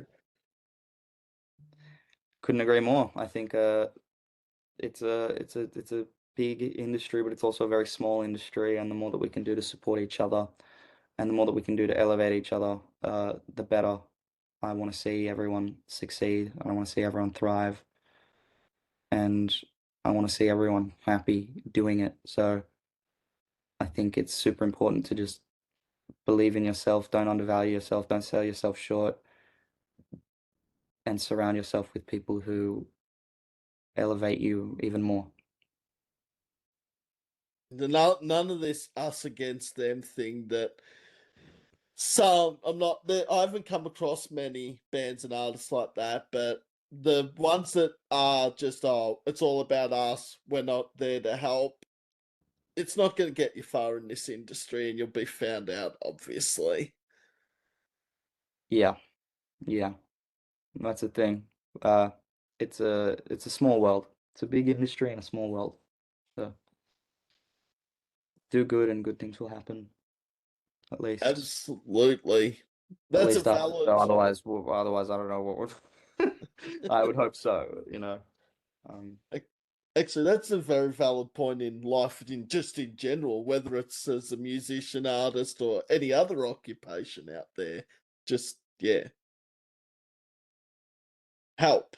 Is it really that big a word? yeah. Especially nowadays, the world's so divided. Just be loving and care and just do what's right. And yeah, just don't surround yourself with the energy that is gonna make you not believe in yourself. You need to be around energy that believes in you so that you can believe in yourself to the best of your abilities. 100% agree. Yeah. All right, well, we've come to the end of me asking Dinley all the questions. So, outside of the game show question, which I loved, is there anything else Dinley wants to ask me? Yeah, I've got a couple of questions. I might as well. So like, how did you sort of get started in this podcasting space? Love this question. I would answer this question for the rest of my life if I could, because it is a question I love answering. The only thing I don't like answering about it is it always brings up COVID, which no one wants to ever hear about again. True, true. Okay, so the shortest story possible is I used to do a community radio show in Gippsland. Uh-huh. Uh, doing sort of similar to this, but not the interviewing part of it. More playing local bands and artists on a alternative rock metal show. And sadly, that place was locked down due to COVID because the restrictions how you couldn't go outside of the 10-kilometer radius or whatever it was in Victoria. So I had to think outside the box, as they say. So someone I saw do a podcast back audio style. So that's something I probably should explain over WebEx. So a lot of people used to listen to a podcast I used to do on Anchor, so that's why Anchor. I've got to update Glenn with that because every artist confirmation still has Anchor in the thing, so Yeah. I should update people with that. Yes. So I used to do it on Anchor, which was an audio podcast interviewing bands and artists, and then Spotify stuffed me around and I couldn't play audio tracks on my podcast because it was copyright, Oh, even though half of them were from PR or off Bandcamp. I don't understand the whole. yeah. Yeah, that's It's annoying. very annoying because I told the chatbot in no circumstances get effed. I think everyone knows what the effed part is because I said, well, I'm using your platform to use your music. Why can't I do this? And they're like, oh, it's copyright. I'm like, yeah, well, piss off, you know. Fair enough. Yeah. Then then it comes to this one because I was at a crossroads. I'm like, I still want to do this. And then I'm like, the only way I could do it is either TikTok or YouTube. And I YouTube. said, YouTube. I don't care about seeing my ugly mug on YouTube now. It doesn't bother me. And yeah, the rest is history. I love this format so much more than the audio one. Not that I didn't like the audio one, but actually getting to see the person you're chatting to Yeah. It's visually. it's leagues different. Leagues different. Yeah, I completely agree. And okay, we're not in the same state, but you know, we are in the same country. Yeah.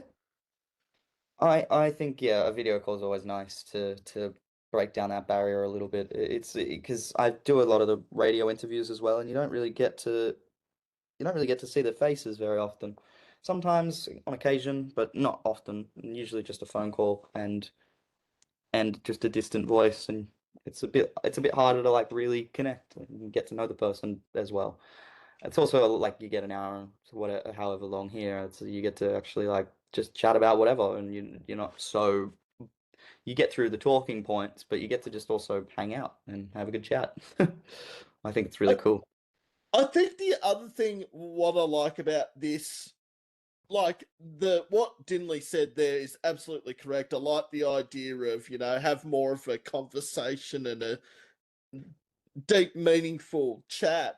I think the other thing I love about this, probably more than anything else, is the fact that I just get to chat with bands and artists from all around Australia. Not only that, but just to, I don't know, I feel like I'm expressing myself more over WebEx than other things like radio. I love, don't get me wrong, and I did for so many years, but as you said there, like there's a time frame with the radio. Like my show was 2 hours. You can't fit everything into 2 hours. Yeah.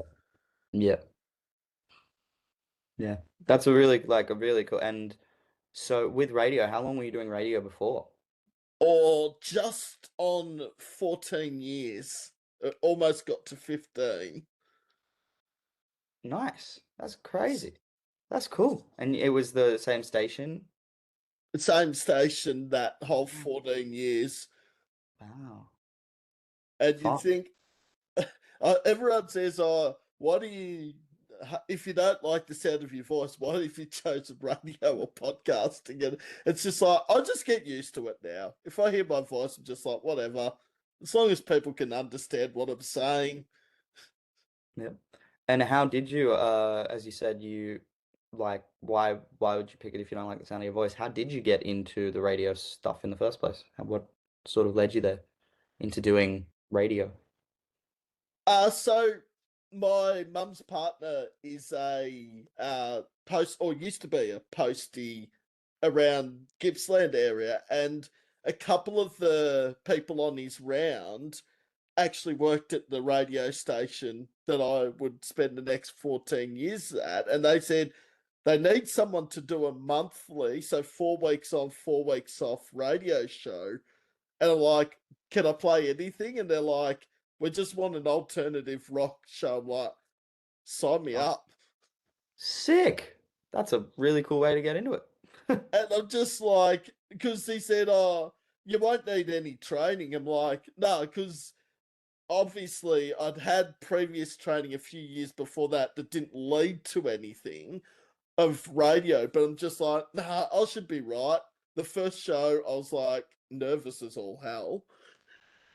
Because same with the first interview I did here. The first interview I did was the most nerve wracking because it's the first band or artist I'd interviewed. I'm just like, shit, this is different territory now. Yeah. Yeah. Now it's just rolls off the tongue. Yeah. Another Tuesday. Yeah, I get you. That's really cool. And I did have another sort of question that was, uh, tell us more about like not like the songs or anything, don't give it away, but like tell us more about these countdowns and how they work and how they're scheduled throughout the year. You said you have a few. Um, this is the first I'm hearing about countdowns, so like I'd like to tell what got you doing them, when do they happen, and anything else? Yeah. I that's actually 2 of 5 questions no, three actually. Three of the questions that have never been asked. Firstly, the game show one, how I got into radio. Like a lot of people knew I did the radio show, but not the origins of the story. I actually think this is the best question that's been asked, and Thank it, you. it I actually like it because a lot of people do ask me through Messenger, oh, how do you work the countdowns?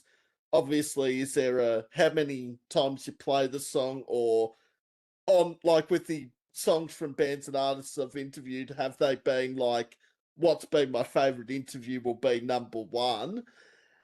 So generally, the countdown of the best songs of 2026 is I generally look through my Spotify most played songs and I rank them sort of from a certain number down to the top 10, and then the top 10 is generally the songs I've enjoyed the most or played the most through Spotify.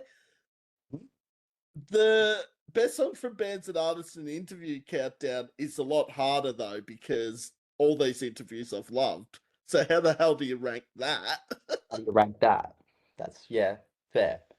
That's hard. So is it all done at the end of the year? Do you do like ones in mid-year? Do you do certain things of the month, or do you? So yeah, just elaborate on like all the different sort of categories that you do. So I did actually do a mid-year countdown of the best songs of 2026 so far, and I'd forgot to mention at the start of the episode that Dinley Jones was in that as well, That's awesome. Thank you. with 2 songs. Now, I don't have the list in front of me because it's on newsfeed and Spotify, and if I go into either of them, I'll probably log out of this meeting, which I don't want to do just yet. That makes sense. That makes sense. Uh, and then, yeah, so one mid-year, then generally one towards the end of the year, but sometimes I might post on my newsfeed, like, let's say the best songs of each month. Say, for example, my favorite songs of June, May, April. So, yeah, it's sort of a monthly thing where I post a lot of bands' new music, and yeah, but doing that's a challenge in itself because there's so much awesome music out of this country at the moment. It's sometimes very hard to keep up. Yeah. Yeah. And I guess on that note, like who would if you had like one artist that you had to play for the rest of your life, who would that be? Or band? Oh, not great question. I'll start with an artist. There's something about an Aussie artist who her name is Eka Vandal, and I saw her with Deftones and Interpol a Okay. few months ago in Melbourne, and I actually saw Eka Vandal back with Queens of the Stone Age about 10 years ago and didn't know much about her then. And I think she's just that unique musician that has a very unique sound that I could play for the rest of my life. Sick.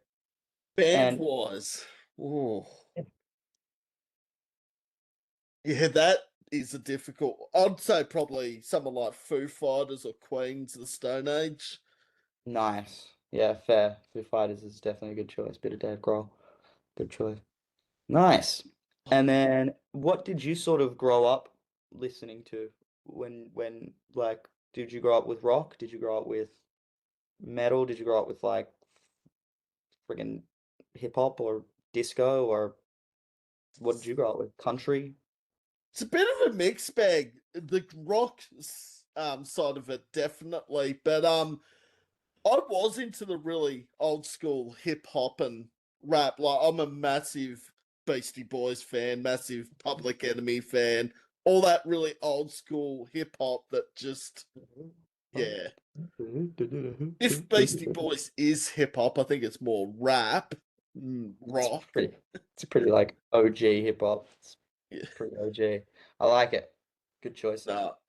Also, the other thing, talking about messages and things in songs, I mean, I'm a massive fan of bands that are protest, like, I always put protest songs out, and that's main reason why I was a massive Public Enemy fan, Rage Against the Machine, System of a Down, those sort of bands that have political views and express it in their songs. Yeah, sick. That's very interesting. Very interesting. It's a very like common thing depending on different uh every genre has people who do that. That's what I kind of find that interesting because it's almost a genre in itself that overlaps actual genres. Like you can have rock songs that are protest songs. You can have folk songs that are like Bob Dylan has so many. Blowing in the Wind is like a classic example. Um, Aretha Franklin with Respect, like that was a protest song. James Brown had one that was like I can't remember. James Brown put out a protest song too. There were it's a big thing, and that's funk. That's straight up funk. And I think that's like it's almost a genre within itself. Pink has Dear Mr. President, Oh, about take a George walk Bush, with yeah. me. Yeah, that's a great song. That's a banger. Like I don't know, I didn't even know that was about Bush when I was growing up. I just knew that was a sick song. Like it was a vibe. Protest songs cover all pretty much any genre you'll find a protest song. It's almost a genre within itself. It's cool. It's cool. Not that I'm massive on country, but there was that Dixie Chick song that was similar to Dear Mr. President, and it was about George Bush. It was something nice. Was it Not Ready to Make Nice? I think it was called. I might have the song title wrong, but apparently that got banned on US radio at that time because it was very, very similar to Dear Mr. President. It was really like, Except pro. yeah. Oh, interesting. So, Politics. uh, Politics and music. yeah. But yeah, protest songs, that should be just a genre of music in itself. Sick. It's sick. Michael Jackson. And if Roosevelt was a living, he wouldn't let this be known. That's a protest song for sure. All I want to say is that they don't really care about us. That's a Yes. protest song. Oh, good song. Great song. Oh, It's a great category. I like that cat. I could sit here thinking about that for like another 10 years, being like, oh my God, what's another protest song? What's another protest song? That's a great, actually, you've got my mind stirring.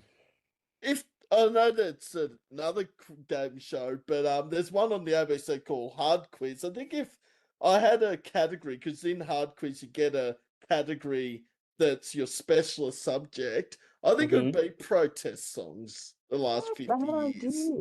That's a good, that's a good one.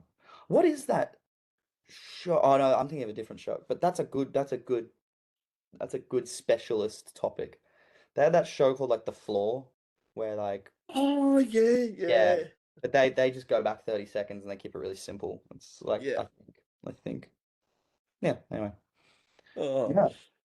I'm trying to think, is there anything else that I'm like thinking about right now? Um, it's mostly just to do with like the podcast. Is there anything, what's the most unique experience you've had while podcasting? these questions out of nowhere, I'm loving them. Thanks. What's Just the trying to think most what I would like to be asked if I was in your like what's what's the most unique podcast experience? I did an interview with some. This is back on the audio podcast, and I still don't know how I reached this far, but I actually interviewed an artist. I kid you not, in Berlin. no way. And this was through Anchor. This wasn't through WebEx or Zoom. This was through the Anchor app, which was an audio one. And I think the episode might still be on Spotify. And I was just like, this is reaching Berlin. We're not talking about Sydney or Adelaide or Perth, Melbourne, Auckland. Yeah. Berlin is in literally Europe, miles away. Yeah.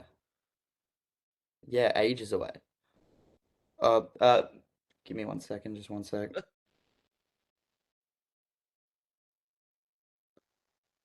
Sorry about All good. that. That's fine. Yeah, Berlin's crazy. Were they from Berlin or were they like an Australian living in Berlin? The latter part there, they were Australian living in Berlin at the time.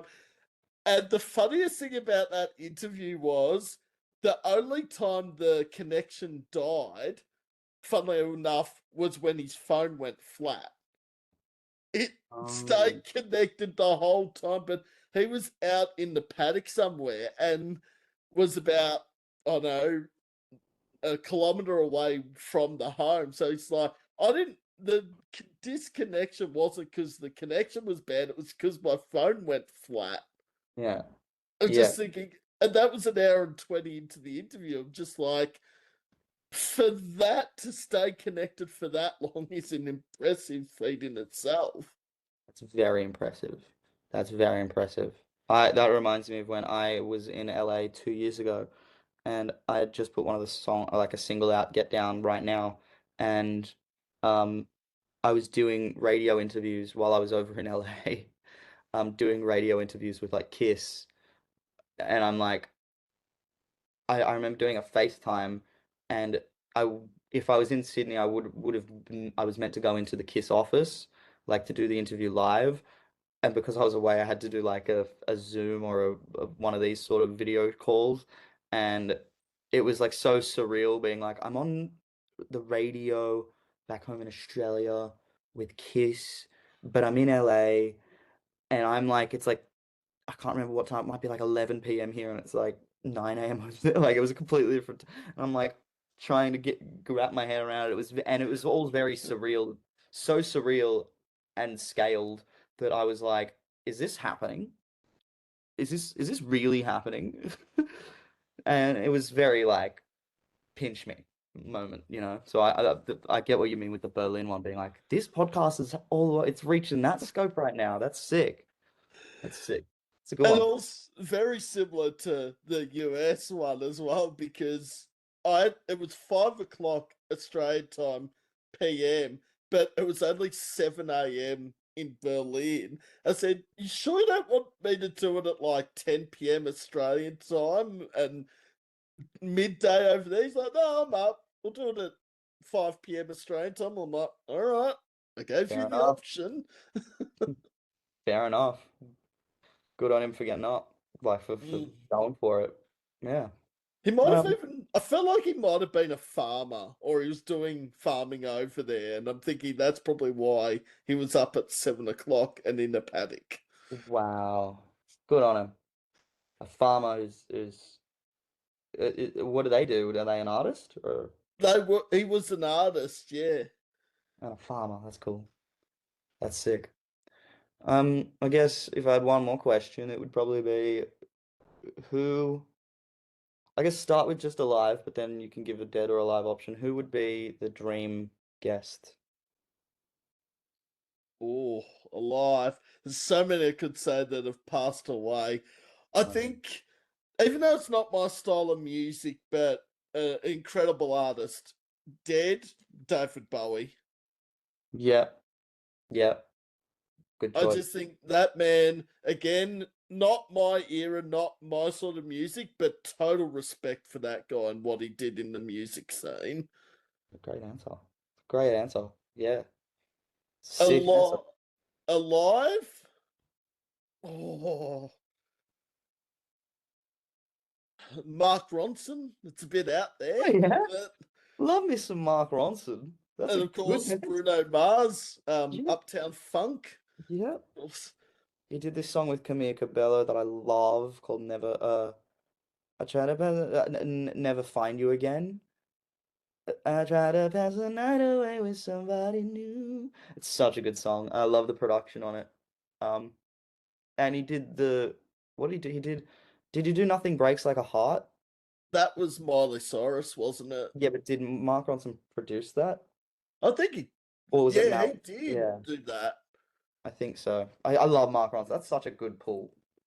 And he's also a band I mentioned earlier, Queens of the Stone Age. He did their last, I think it was two of their last three albums he produced, and a lot of people complained because it wasn't the old Queens of the Stone Age. I'm just like, it's Mark fucking Ronson producing it.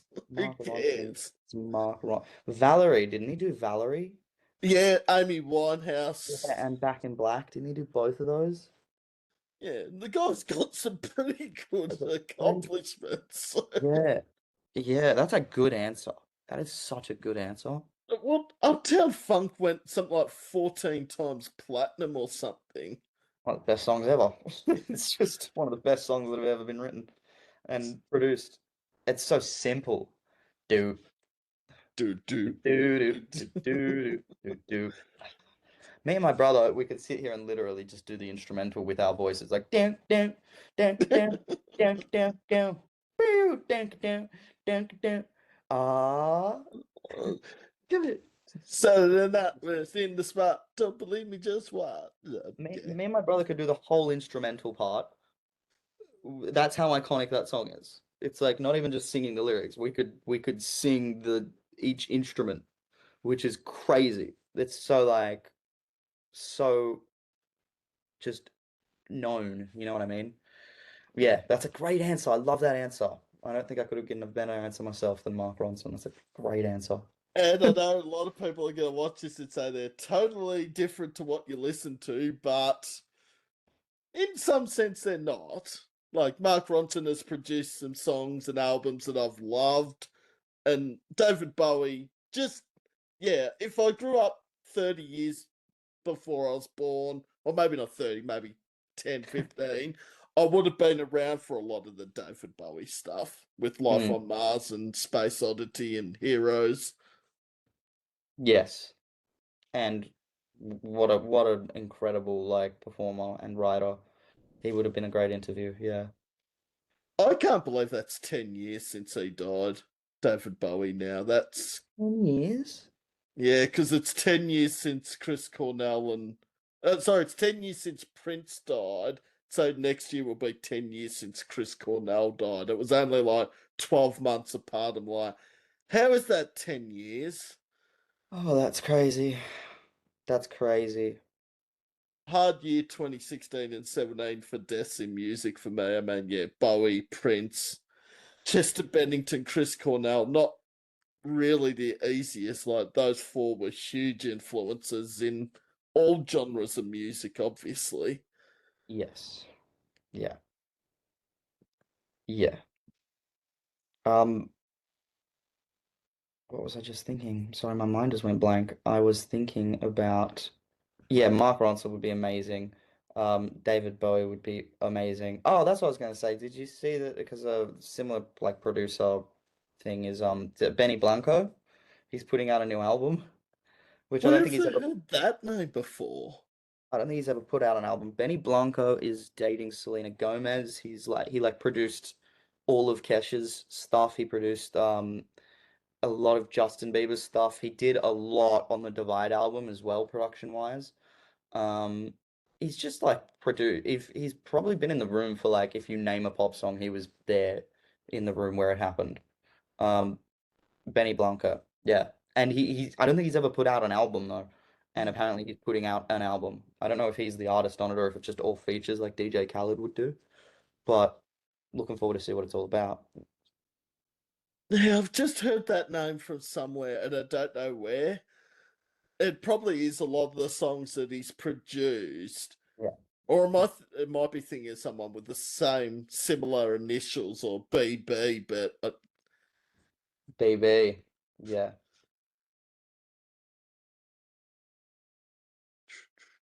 Oh, what happened? You cut out there for a sec. oh no, I was just I didn't know if I cut out or not. Oh, I thought it just went quiet for a second, so I Oh, I didn't know. just probably had a mind blank. It happens. Fair enough.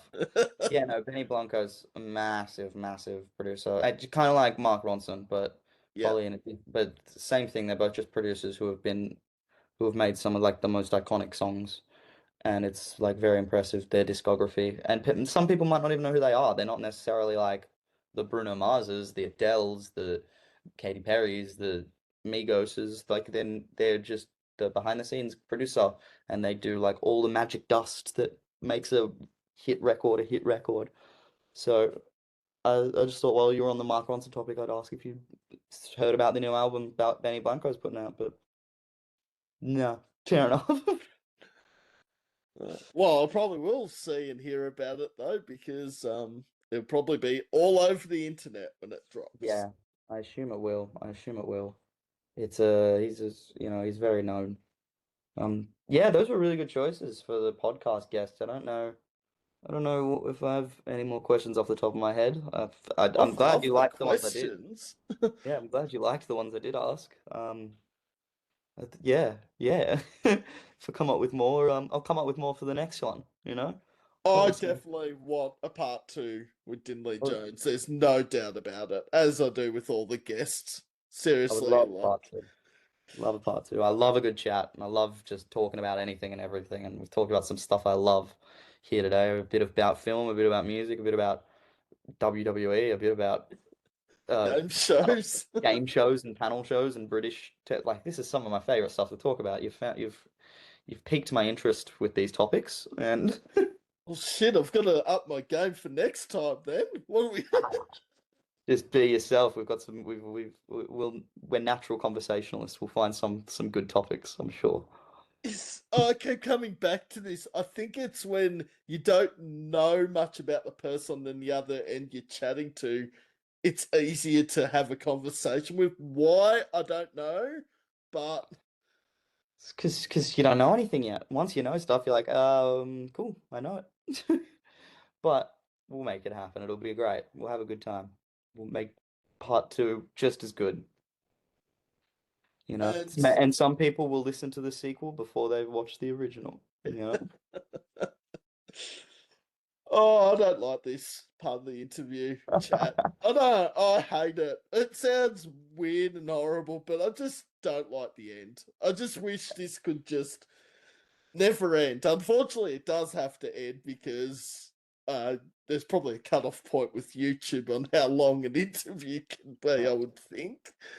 So, yeah. But Dinley, this has been an awesome time, and thanks so much to Glenn Fogwell from Australian Radio Promotion for setting this up. Yes, a million times thank you to Glenn. And thank you so much for having me, Sam. Like been a real privilege and a pleasure. Yeah, and I would have Dinley on anytime, like all the bands and artists. Like if someone says I want to jump back on, I say, all right, let me find a date and time.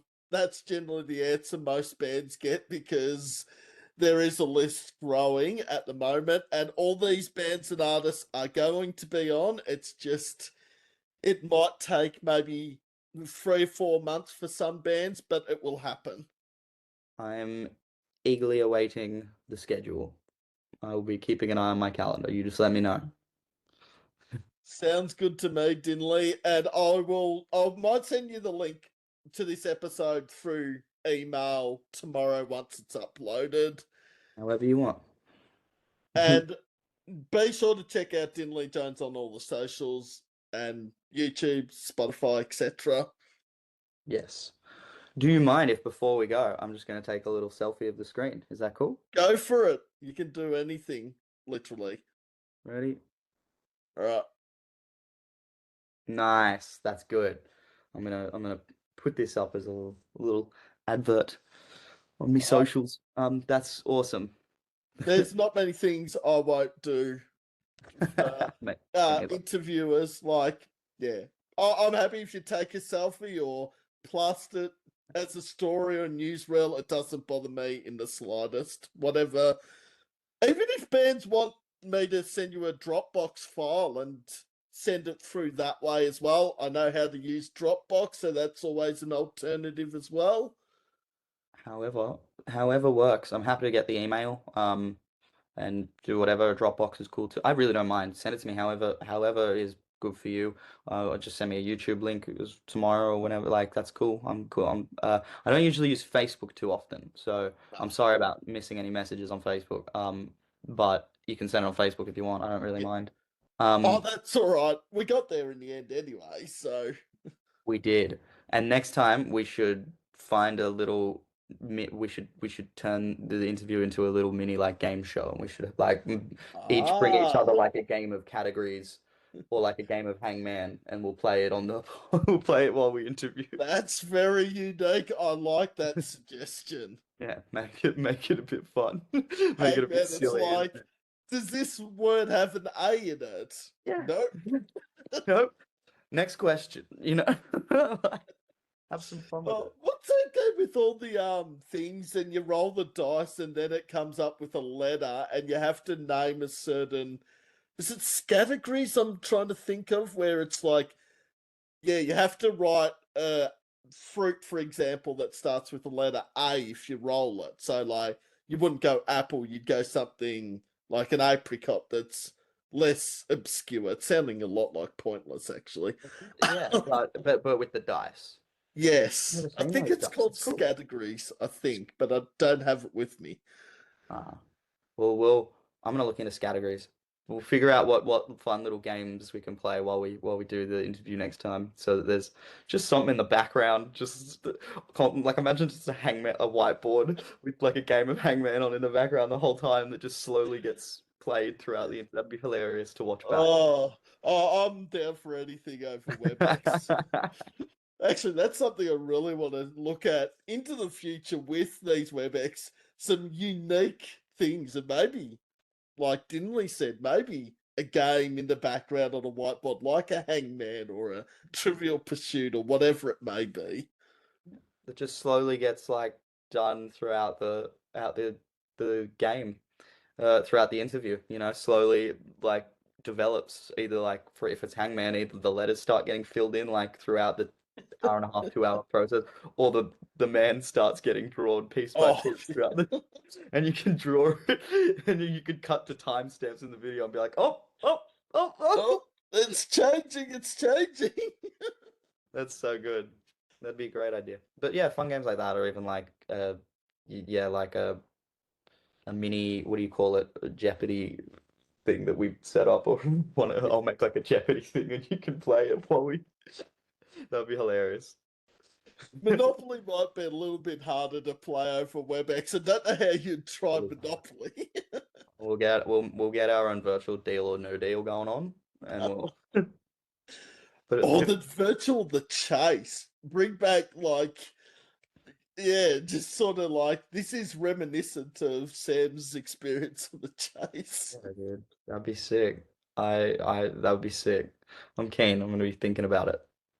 I'm gonna be thinking about it Oh, now. all right. We're gonna have something Yeah, happening next episode in the background. I'm not too sure what it will be, but it'll be worth it. We'll come up with something awesome. absolutely. Okay, cool. Oh, all right, Dinley. As much as I don't want to end, probably should end. We've got so much. We've covered so much in that time, really. We have. It's been a pleasure. It's been a very good experience. I've had a great time. Oh, right back at you. Awesome time as usual. Definitely another interview sometime in the near future is on the cards. I can't wait. I can't wait. As I said, I'll be sitting on my calendar.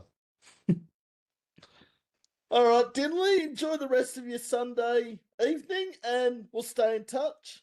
Thank you so much, Sam. You have a good evening as well, and thanks for having me. No worries at all. You enjoy the rest of your day. See ya. See ya.